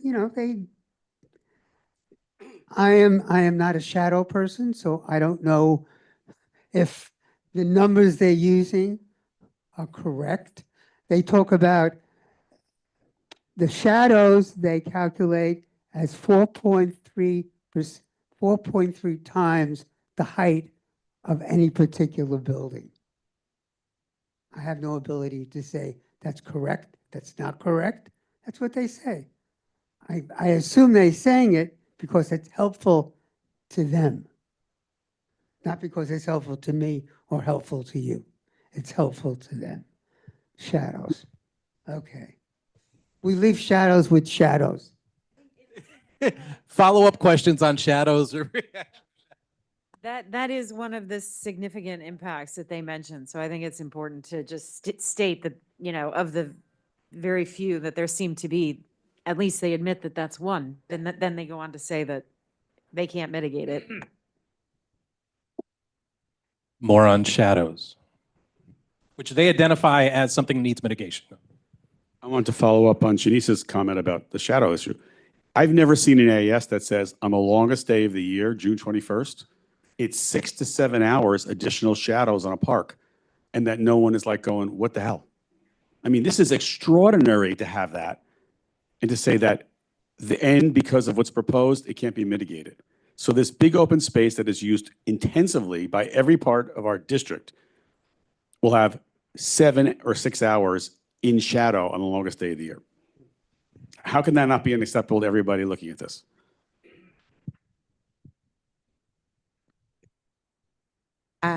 I just had a question for anyone that is more knowledgeable about this topic, but what are some of the negative impacts of the shadows? Because I know they state it's a problem, they don't know how to mitigate it, but what exactly happens? Well, yeah. I mean, they know how to mitigate it. They don't build this taller building, okay? They're basically saying, though, the words are not there. They're saying 7 hours of shadow, Joe, on June 21st? So what? Having the new buildings is worth the 7 hours. It's better to have the new buildings than worry about the 7 hours. That's what they're saying. Yeah, but I guess my question is more from an environment standpoint. So what happens to the trees? What happens to, yeah. Yeah. So the issue here is that it's not just a building, it's the whole wall of buildings and the height they're proposing immediately south of the park. Anything that is high south of something is going to have more shadows, right? So that means that that park, you will not be able to sit in the sun. Kids will not be able to play in the sun, right? And we're talking, the shadow will cover a good part of the park. The point of the park is open space, so people who are living in apartments can be outside. It doesn't mean that you can't figure this out, because it's been figured out in EASs across the board. It's how you design those buildings or a building so it doesn't have the depth of impact that their design does. And you're right, they're just saying it doesn't matter. David, you want to jump in? Go ahead. Right. It also affects how long a park will be used because it makes it feel about 20 degrees warmer when the sun is out. And, you know, in shoulder seasons or winter, that means that a lot fewer people will be using the park if it's completely in shadow.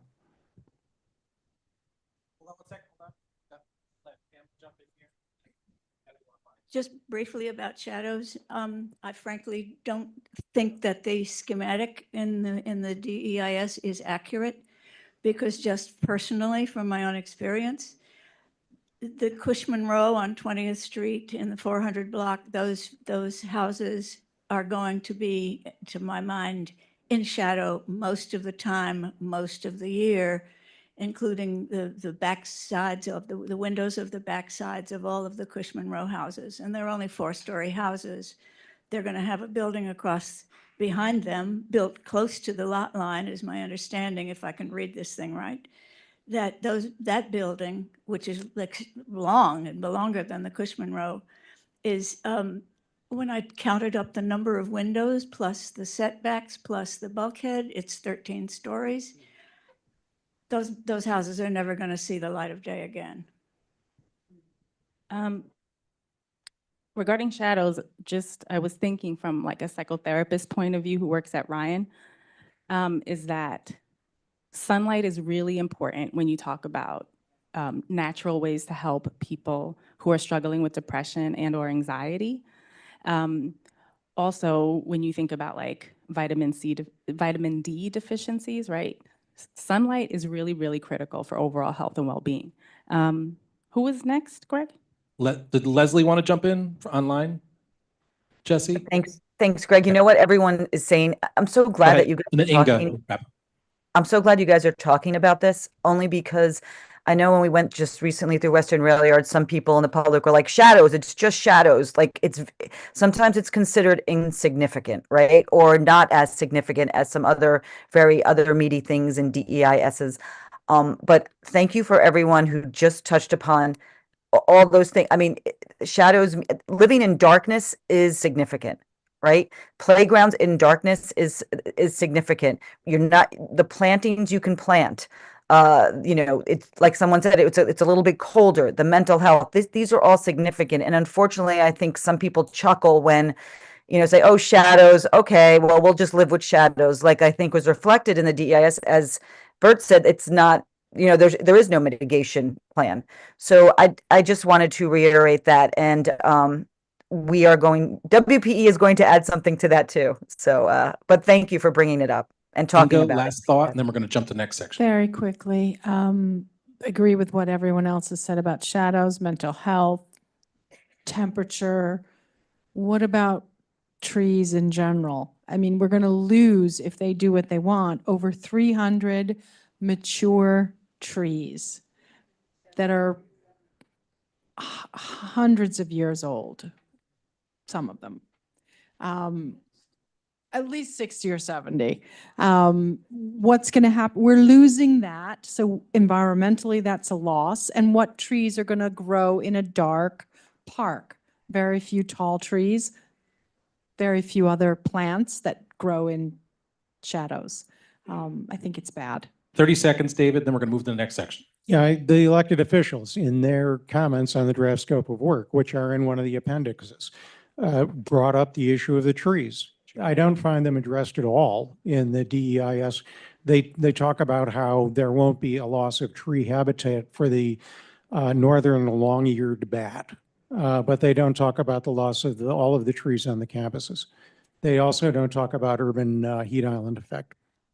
Thank you very much. I'm going to go to section 7, Viren, and that is urban design and visual resources.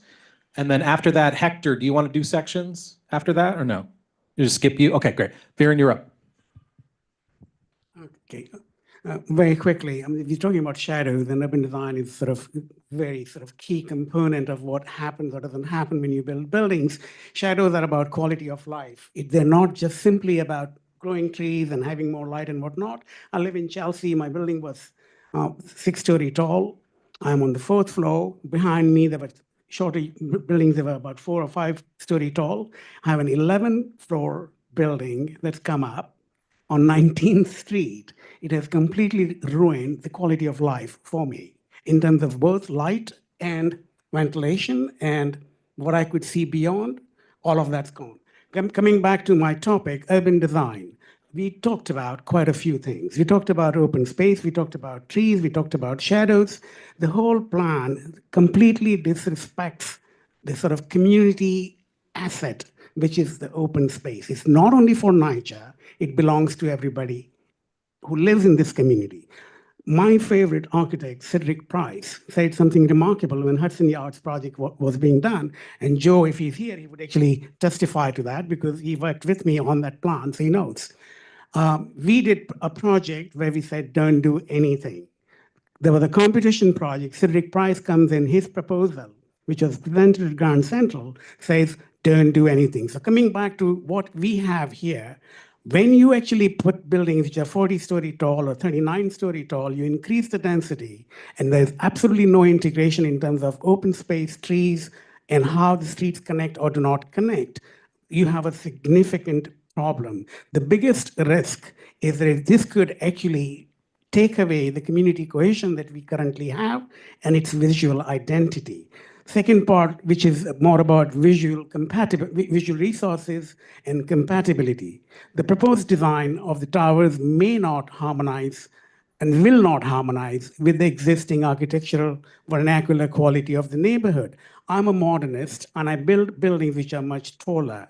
And I have absolutely no problem with buildings being built taller. But how you build them, how you orient them, how the design comes and plays a part in how you mitigate and minimize its impact, DEIS does not speak about it at all. DEIS indicates that they will use brick buildings and whatnot. The materiality is mentioned, but at the bottom it says they could change all of that. So there's absolutely no commitment in terms of quality of life, materiality, spatiality, transportation. It becomes another significant issue because DEIS does not speak of how the increased population in this zone is going to impact what we currently have in terms of transportation and public space network. Last but not the least, I talked about the transparency of the process. One of the significant problems has been that this is a project that's been hashed in somebody's basement, and now community is being asked to sign off on it, and I think that's a significant problem. The community impact and potential gentrification is something that we have to think about, going back to the displacement idea. Displacement physically while the buildings are being rehabbed and et cetera is one part of it.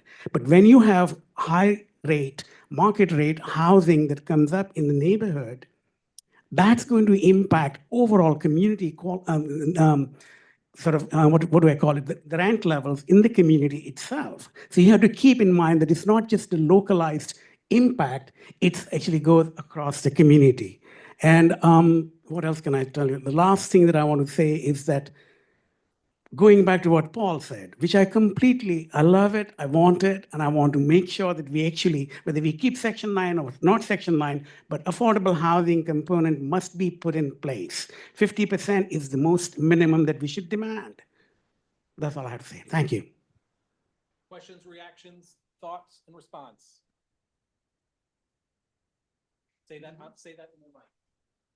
I was just, I agreed with Viren's comment about 50% minimum. Is that what we would be requesting? Oh, wait, who's getting this?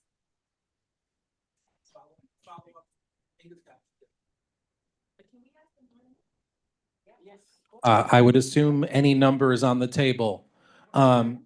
Let's switch gears and now get into solid waste and sanitation, and we'll do energy as well. Yes, Inga? Yes. And then after that, we're going to go back to the waterfront. Marty, and Leslie, go ahead. Before I do that, I would ask for 100% affordable housing. There it is. There it is. Give it up for 100% affordable. By the way, we did ask NYCHA to be here today. They said they were not interested in attending. They said they could not. I'm sorry. Could not attend. Go ahead. Well, so I touched a little bit on the solid waste and energy when we spoke earlier. 43.2 tons of weekly solid waste now will increase to 121.6 tons. Part of that, a small portion, will be commercial. So there are trucks that are still going to come in and get this. Again, they don't know how they're going to store it. Is it going on the sidewalk in bags? What's happening? Do they have containers? They don't have any clue. They haven't even addressed it yet, which is what they said. However, it won't impact anyone. DSNY is already cutting and has a hard time keeping Chelsea clean. We have bids that have to step in. We have trash bins that aren't empty. We have trash on the streets. We have rats. We have everything. So add 3 times the amount of trash, and they're saying no significant impact. There are going to be more trash on the streets, more trucks coming in, more pollution, more noise. And DSNY is already cutting things, so I don't know how they can add to it. I could continue on. On the energy thing, again, the 85th and 10th Street, their envisioned thermal energy project is simply envisioned. I can envision a lot of things. None of them are happening. Green roof, solar energy, not mentioned at all. Heat pumps, it's an idea. It's still an idea, no commencement date. what buildings it would serve or how they would even do it. So again, they don't have a plan. However, no one will be impacted negatively. Thank you. Any thoughts, reactions, key takeaways? Anything we're missing? In the room? Christine, go ahead. Yes, on the garbage and the trash today, I think the NYCHA buildings have kind of garage where they put the trash, or they staged it. So we should make sure that the same facility is maintained for NYCHA and is implemented for the other buildings. Received. Thank you, Christine. Anything further? No, go ahead. Yeah, sorry. Since I didn't read the whole thing, Inga, was there any comment, any mention of geothermal heat? Which seems to me like a wonderful idea. Wouldn't it be? All of those are just envisioned ideas, but nothing will impact us negatively, whatever they decide to do. We're filled with visions. Online, Marty, Leslie, do you guys want to weigh in on water and sewer infrastructure at this point? I'll make a comment, although I have to say I know that Leslie is doing an amazing job on putting together a lot of comments. There's a section on sanitary flow that basically says the amount of waste that's going to go to the North River plant will not be sufficient to affect its operation. It is the typical thing that these EISs do. They're not required to look at the cumulative effect of additional projects on a sewage treatment plant, and here they do not do that. The other thing that they don't do is take a look at alternative ways to manage stormwater, perhaps even creating a separate stormwater sewage system and disposing of stormwater, perhaps in the estuary, and sewer to the waste plant. Anything that Leslie wants to add, given that she's going to give you all this stuff in the next couple of Yeah, days? Leslie, I know you have some more material to come. Welcome. Anything you want to add? No, you'll get the whole list, Thank you, Leslie. of course. I'm going to switch gears at this point. Carrie, I'm going to have you jump in on air quality, greenhouse gas emissions, and climate change, if that's okay. And then I want to do transportation. Sadly, this is not my expertise, for the record. So some educating myself had to happen a little bit. So if I get anything wrong, Leslie, Marty, Brad, please. Of course, there are no significant impacts in air quality, which, you know, is hard to believe because it's 15 years of construction. But there was a finding of something called a PM 2.5 exceedance at 10th Avenue and 17th Street, and that exceeds the seeker threshold. But they said that there's no impact. So we should definitely bring that up. Safety is a must. And also, it fails to provide an analysis of construction-related emissions over the phase development. So that may be something that Brad found in the construction section, but in the air quality section, they don't talk about the construction causing any kind of air quality issues or the demolition. So that's weird, I think. Let me just look. Sorry. That's pretty much air quality. Greenhouse gas emissions and climate change. It states that greenhouse gas emissions could equal up to 10 years of operational emissions, totaling 300,000 metric tons, but does not call it significant. It seems to, it seems to follow all of the, like somebody mentioned that it's like the bare minimum of what's required by the seeker, but not going above and beyond at all. And it does mention the loss of 300 mature trees, 370, 300. Crazy. And it's not included in the emissions accounting. So no solid waste. There is a boiler in Chelsea Elliott that in the no action alternative would remain a fossil fuel burner.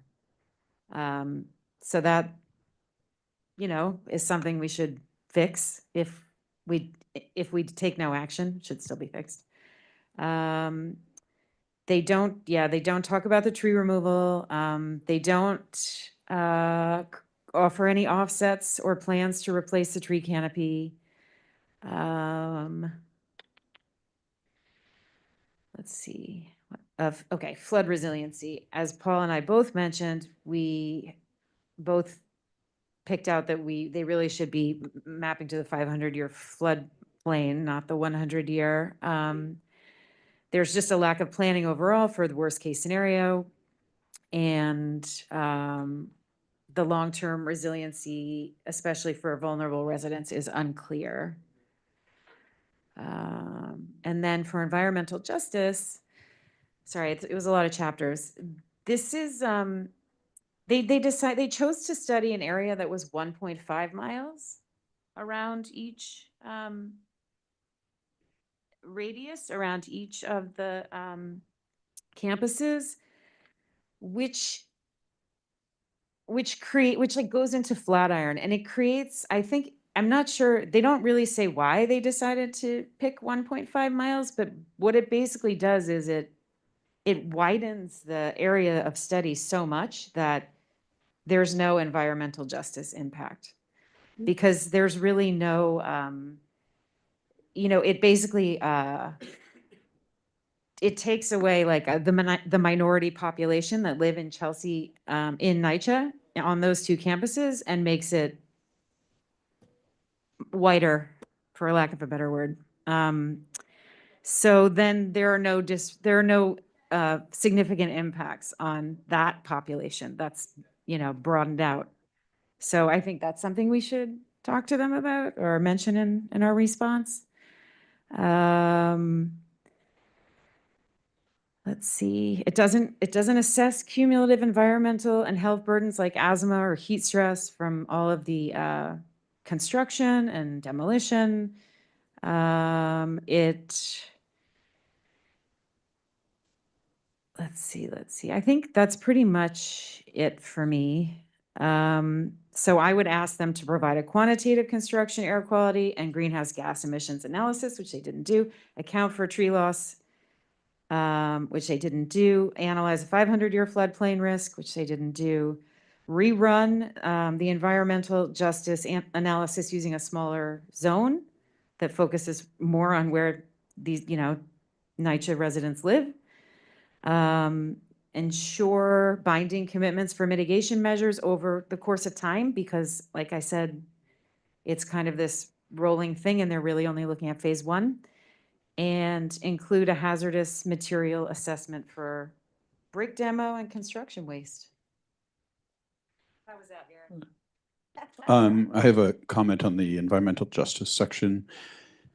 If they're looking at environmental justice, which is essentially looking at demographic impacts and racial impacts, they expand that circle for that study, but they won't expand the circle for community facility examination, for traffic examination, for any other examination except for the environmental justice, which the word you use is dilutes the impact.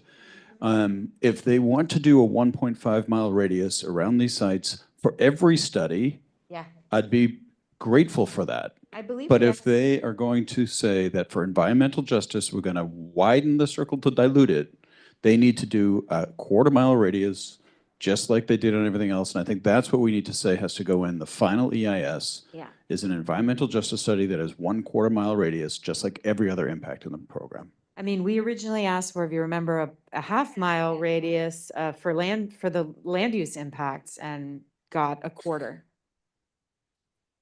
Mike wants to. I just want to add to that very quickly because the same issue happened with the 3K and the pre-K.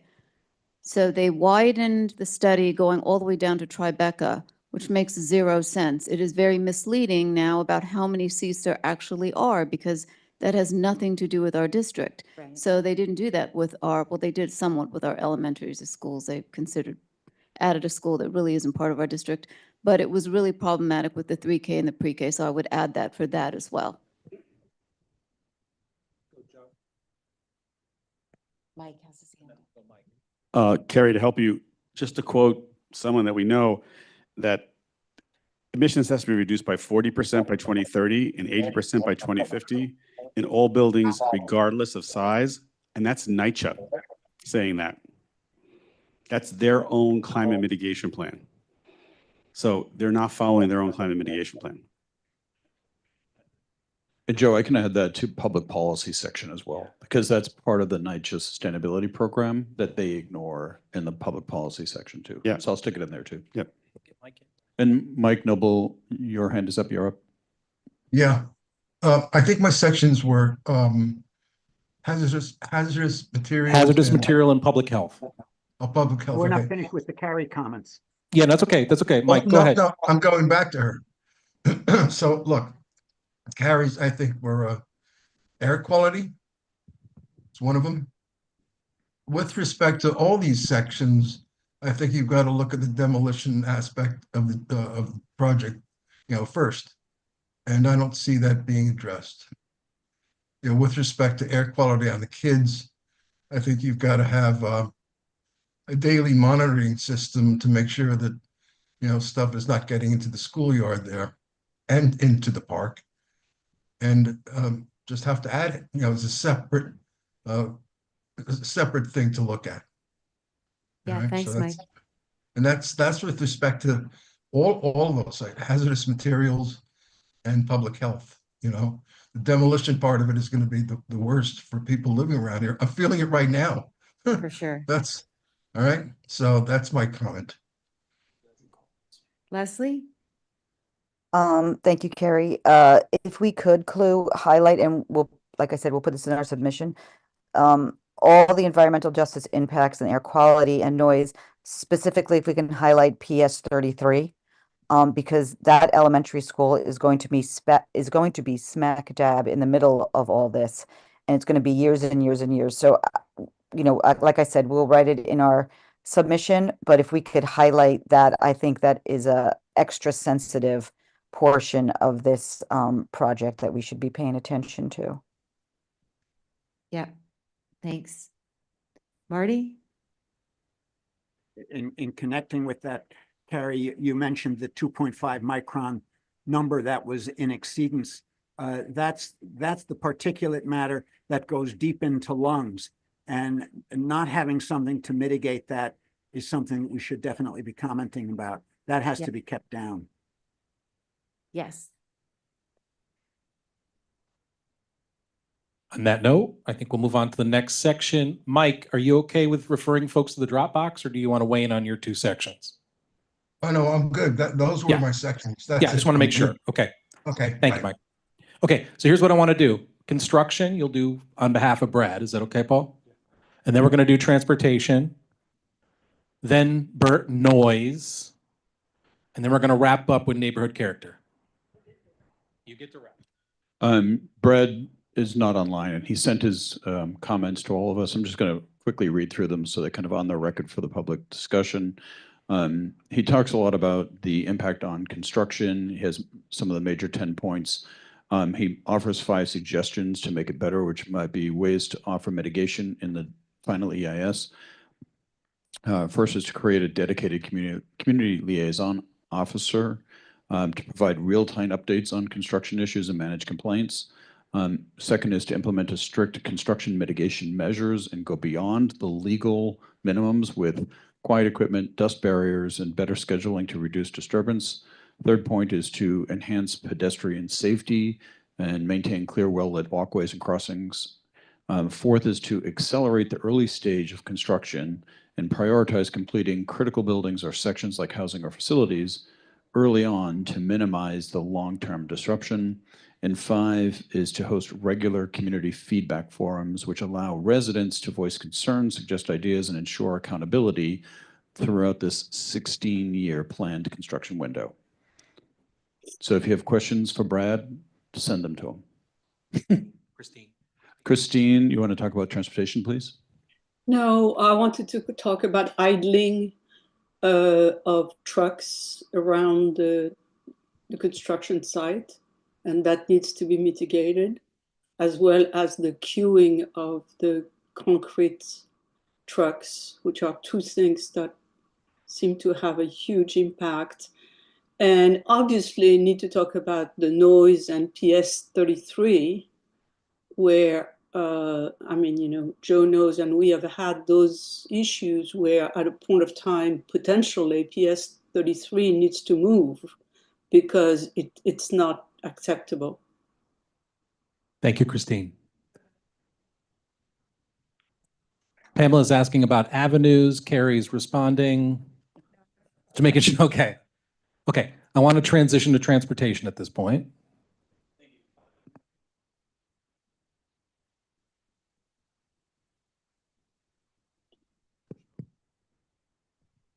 Regarding transportation, as I mentioned in the my impression introduction, we felt that they just did the baseline.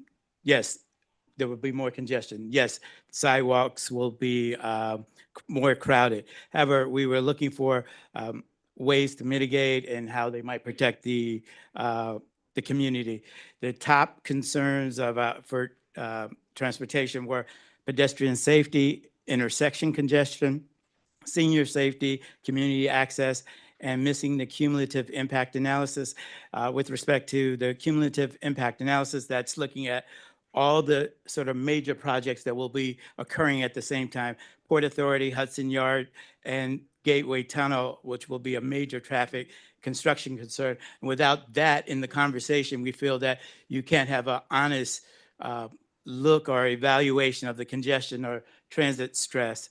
We pedestrian safety, we in the scope last year, we asked them to look at and to complement the Vision Zero for the city. That was not addressed. And the intersection level congestion, the only suggestion they had was signal timing only. So we felt there was a lack of imagination. What about physical redesigns? For our senior citizens, we looked at Chelsea Addition. We recommended maybe making it a shared street or something that would protect the senior citizens in that area. And again, that's it. Further notes on transportation, questions, takeaways, things to add?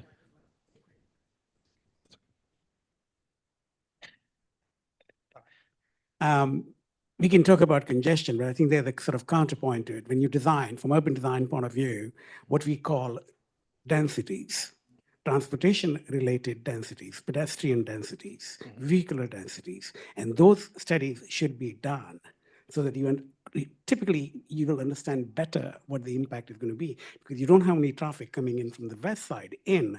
You also have traffic coming in, pedestrian traffic, particularly from the east side in too. And Chelsea is known for tight streets and very, very narrow sidewalks. So keep in mind, all of that actually is pretty impactful, you know, looking at the character of the place. So density study is something that we should ask for. I just wanted to add a comment that I realized as everyone's speaking about their sections, that the sections that they do point out that there are impacts or that there are some negative impacts, they don't really dive deep into what the actual impact is. And I think we need to push back on really understanding what that means in day-to-day life, because it's too easy to say, oh, there's going to be congestion, oh, there's going to be shadows, but what does that really mean, and really drive more of a impact and understanding these are issues and these are why these are issues. I feel like the why needs to be in there, and that's something we need to ask. I completely agree with Shanice, and I'm glad that you asked the question about what is the impact of the shadows, because we all kind of think that we know, but not really. and the impact of growing children and mental health. I mean, we are in a mental health crisis in this city, and we're moving towards something where it's going to be denser and darker.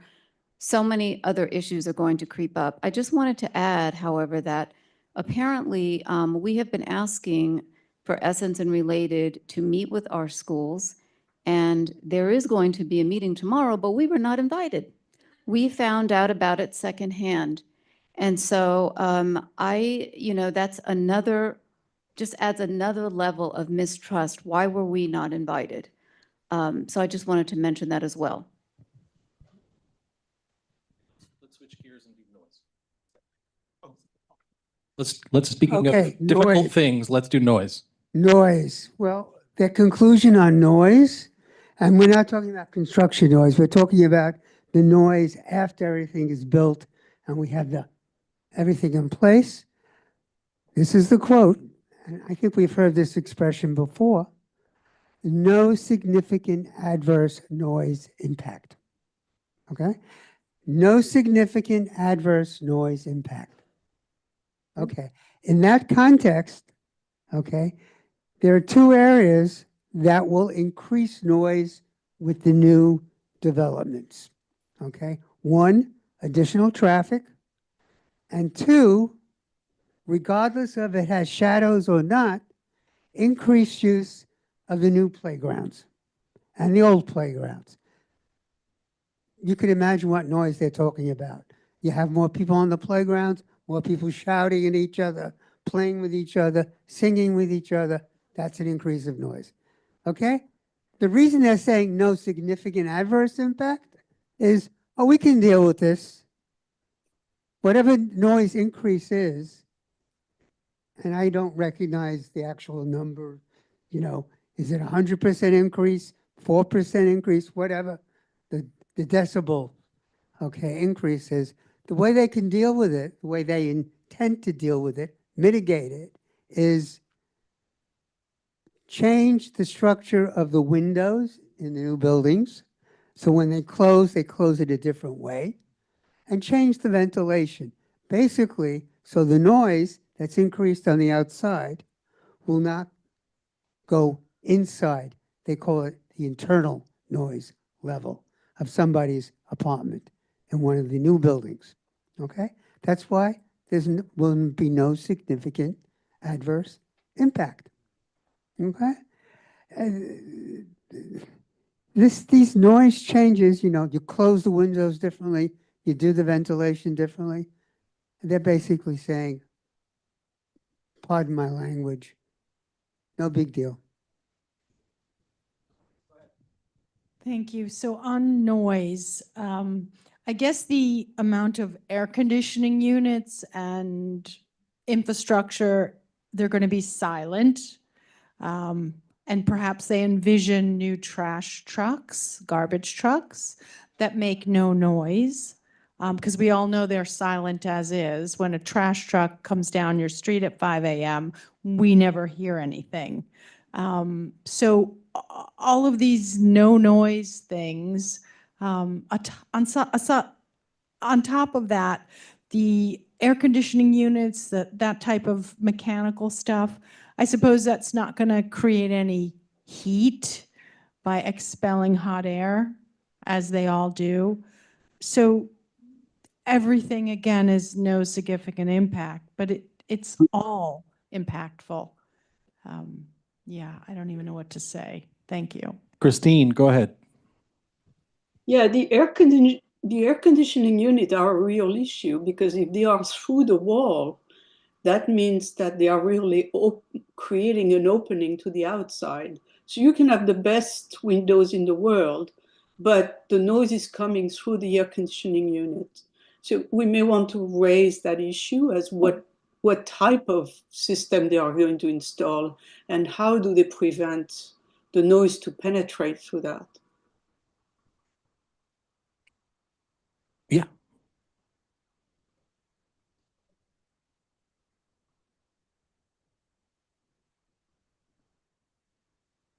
I just want to add a study on the windows for PS33 in addition to Christine's comments. They claim in the study that the windows are as good as they are at avenues. Meanwhile, PS 33 is about 50, 60 years old. So we really need to add that to the study as well. Good addition. I think we're in the final section, neighborhood character. Mike is yours. Okay, hi. So neighborhood character, which is a very broad and a very subjective topic. And I've written quite a few pages of comments here. And since I write better than I talk, I'm just going to read it. Please don't start that infernal minute machine until I start reading, or just never mind, because I'm the last guy to go. Okay. I have been asked to provide comments on the effects of the NYCHA-related project on Chelsea, quote, neighborhood character. First, the DEIS assumes that the complete demolition of all buildings on both campuses is a settled matter. Alternative 1 is dismissed out of hand. It refers to alternative 5 as, quote, determined to be infeasible, end quote. I find this position to be presumptive and unacceptable. This said, I will try to address the conclusions expressed. But first, what is, after all, neighborhood character? It is in the eye of the beholder, whoever that might be. In my own eye, it is the home I have lived in most of my life, the home that has changed subtly, slowly over the decades in such a way as not to be too painful, but painful nonetheless, as I observed the erosion of the rich diversity of my block and the other blocks of Chelsea.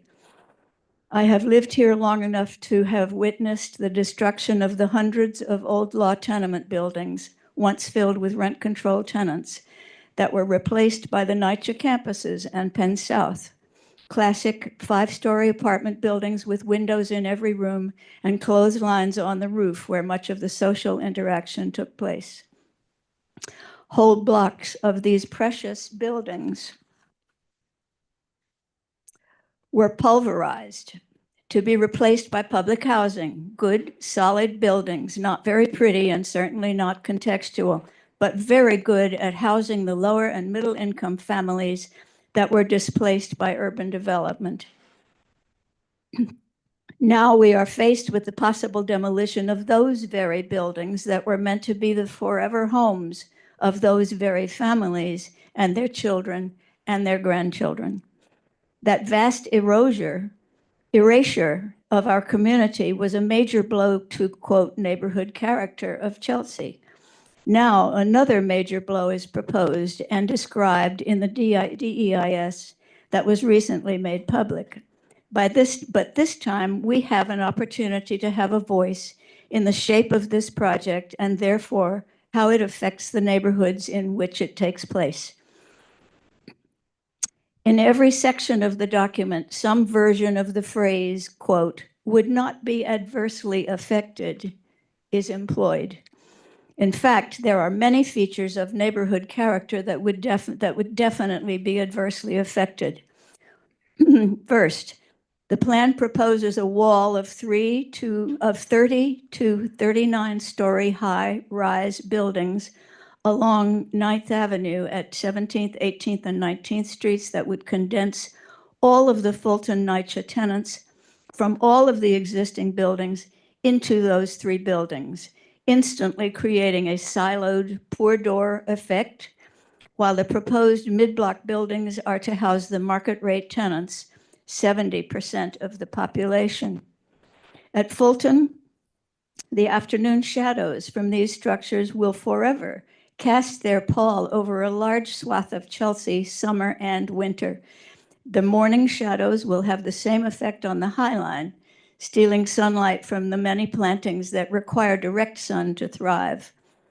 At Elliot Chelsea, the shadow effect is equally concerning, with Chelsea Park plunged into permanent shade, the PS11 playground darkened at the very hours the children use it most, and the Avenue's World School on 9th Avenue, 25th to 26th Streets, deprived almost entirely of the direct sun its block-long eastern elevation of classrooms now enjoys.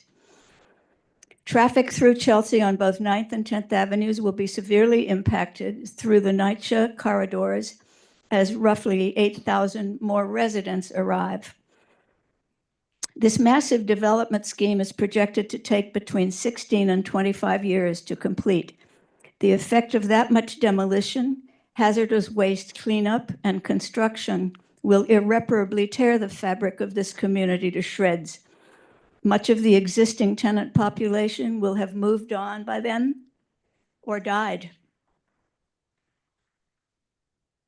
The impact of the gentrification of the campuses on the surrounding building owners will unstoppably cause rents and sales in Chelsea to rise, displacing the already rent-burdened population.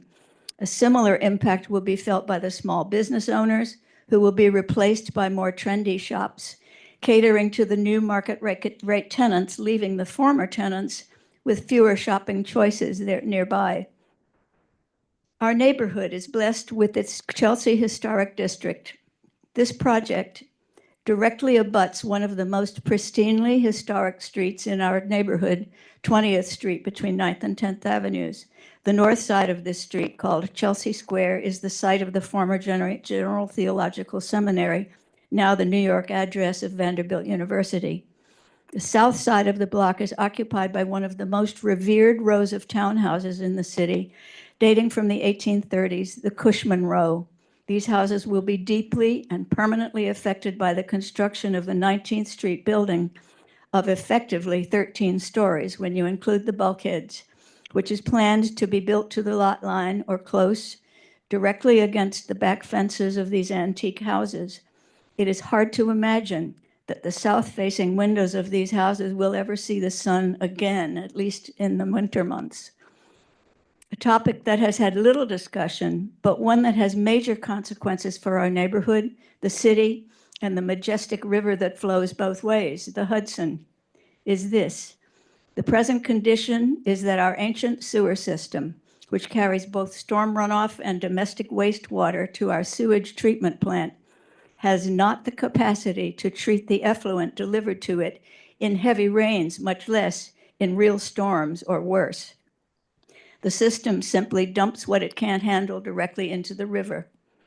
With the addition of thousands of new households to the west side, all with toilets, and with no increase to the capacity of the municipal water treatment systems, we will lose all the ground we have gained over the last 50 years of cleaning up our river. So, neighborhood character. All of these comments I have made here unto themselves individually amount to not a hill of beans, but taken together they speak of a huge and permanent disruption to the fabric of our lives in Chelsea. Thank you. And thank you for tolerating my endless. Thank you, Pamela. We have gone through each section at this point. It is 9:18. Any thoughts about what is left uncovered or any specific priorities that anybody wants to highlight before we begin closing out?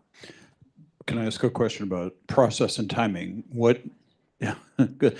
When are comments due to you, and is this expected to go out of the next full board meeting? Is that your timing on this? Yes. Deadline is May 19th for submission? Yes. Okay, so you should be voting tonight out of committee. There can be things, of course, added at full board, as always, that would be considered friendly amendments. We probably would be discussing this in summary form at exec on some level, so there's always that option as well. But there should, typically, what we've always done is vote something out of committee. Well, just to note, housing took all these assignments and put this together in a Google Doc. So Craig and Maria and I have talked that there'd be a vote tonight, but we're putting all this together into one document end of the day that'll get circulated around for further comments, because there's two committees working on this very intensively. And it'll happen by the exec and then to the full board, right, and then further polishing before May 19th.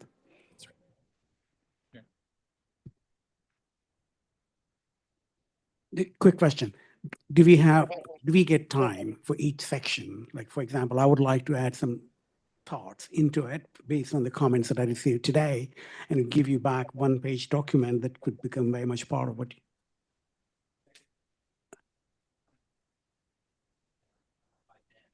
You're not on a mic. So for the scope of work, we basically did what we did tonight, and we voted sort of in spirit that these are the comments, these are the things that we're going to say in the letter, so that we then had time to actually write the beast. So I think you can, and then. Yeah, so just if you have additional comments. Yeah. It would be good if we have additional comments, it's Monday still. There's 2 days to respond by Wednesday. How about that? Yeah. So additional notes, comments, thoughts, feed them back because we got to turn this around fast. Is that okay? You want to jump in? Go ahead. The letter itself, as Carrie was saying, I don't think the letter will be ready, is going to be ready on Monday, but I get it. I understand that. So I think what normally happens is that if it's a joint document, it is voted out of exec. So again, they want to have something to show exec. So, well, I agree with you, but that's not what Joe just said. So I'm not sure if Joe.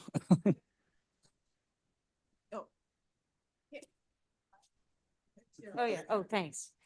So this is a land use. This is a Chelsea. It's a draft environmental impact study. It always comes out of land use. So I don't think it's, I don't think it's a joint committee letter. So we don't have to worry about it getting voted out at exec. Right, because we're going to continue to work on this until we get to the board, right? Yeah. Okay, same page, got it. Okay, great. So I guess you're sharing. It seems to me that we're voting on a process and not on a letter. No, voting on a letter. Go ahead, Inga. So just quickly, I never emailed you my comments. I do have them. You need these before Monday or Wednesday? I think is right now because otherwise. Yeah, I just want notes within the next 2 days, notes. just Okay, based on I can this. send you my notes. Yeah, that's all I Yeah. meant. That's all I meant was if you have thoughts and reactions to tonight, 2 days, just turn them back so we just have them. Okay, Okay? sure. That was all.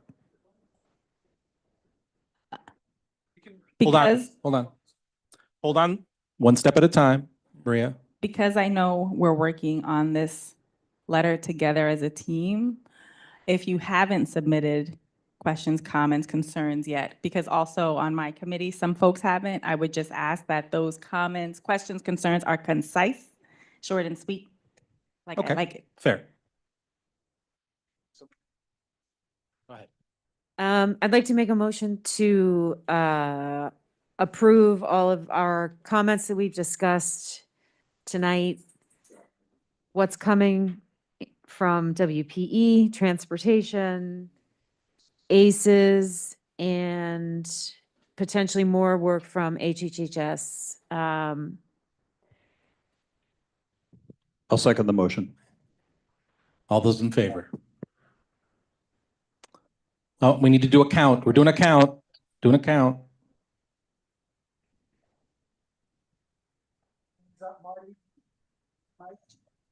Marty, is your hand up? Mike, is your hand up? My hand is up. Oh, Peony. Peony, sad to say. Okay, then it is approved.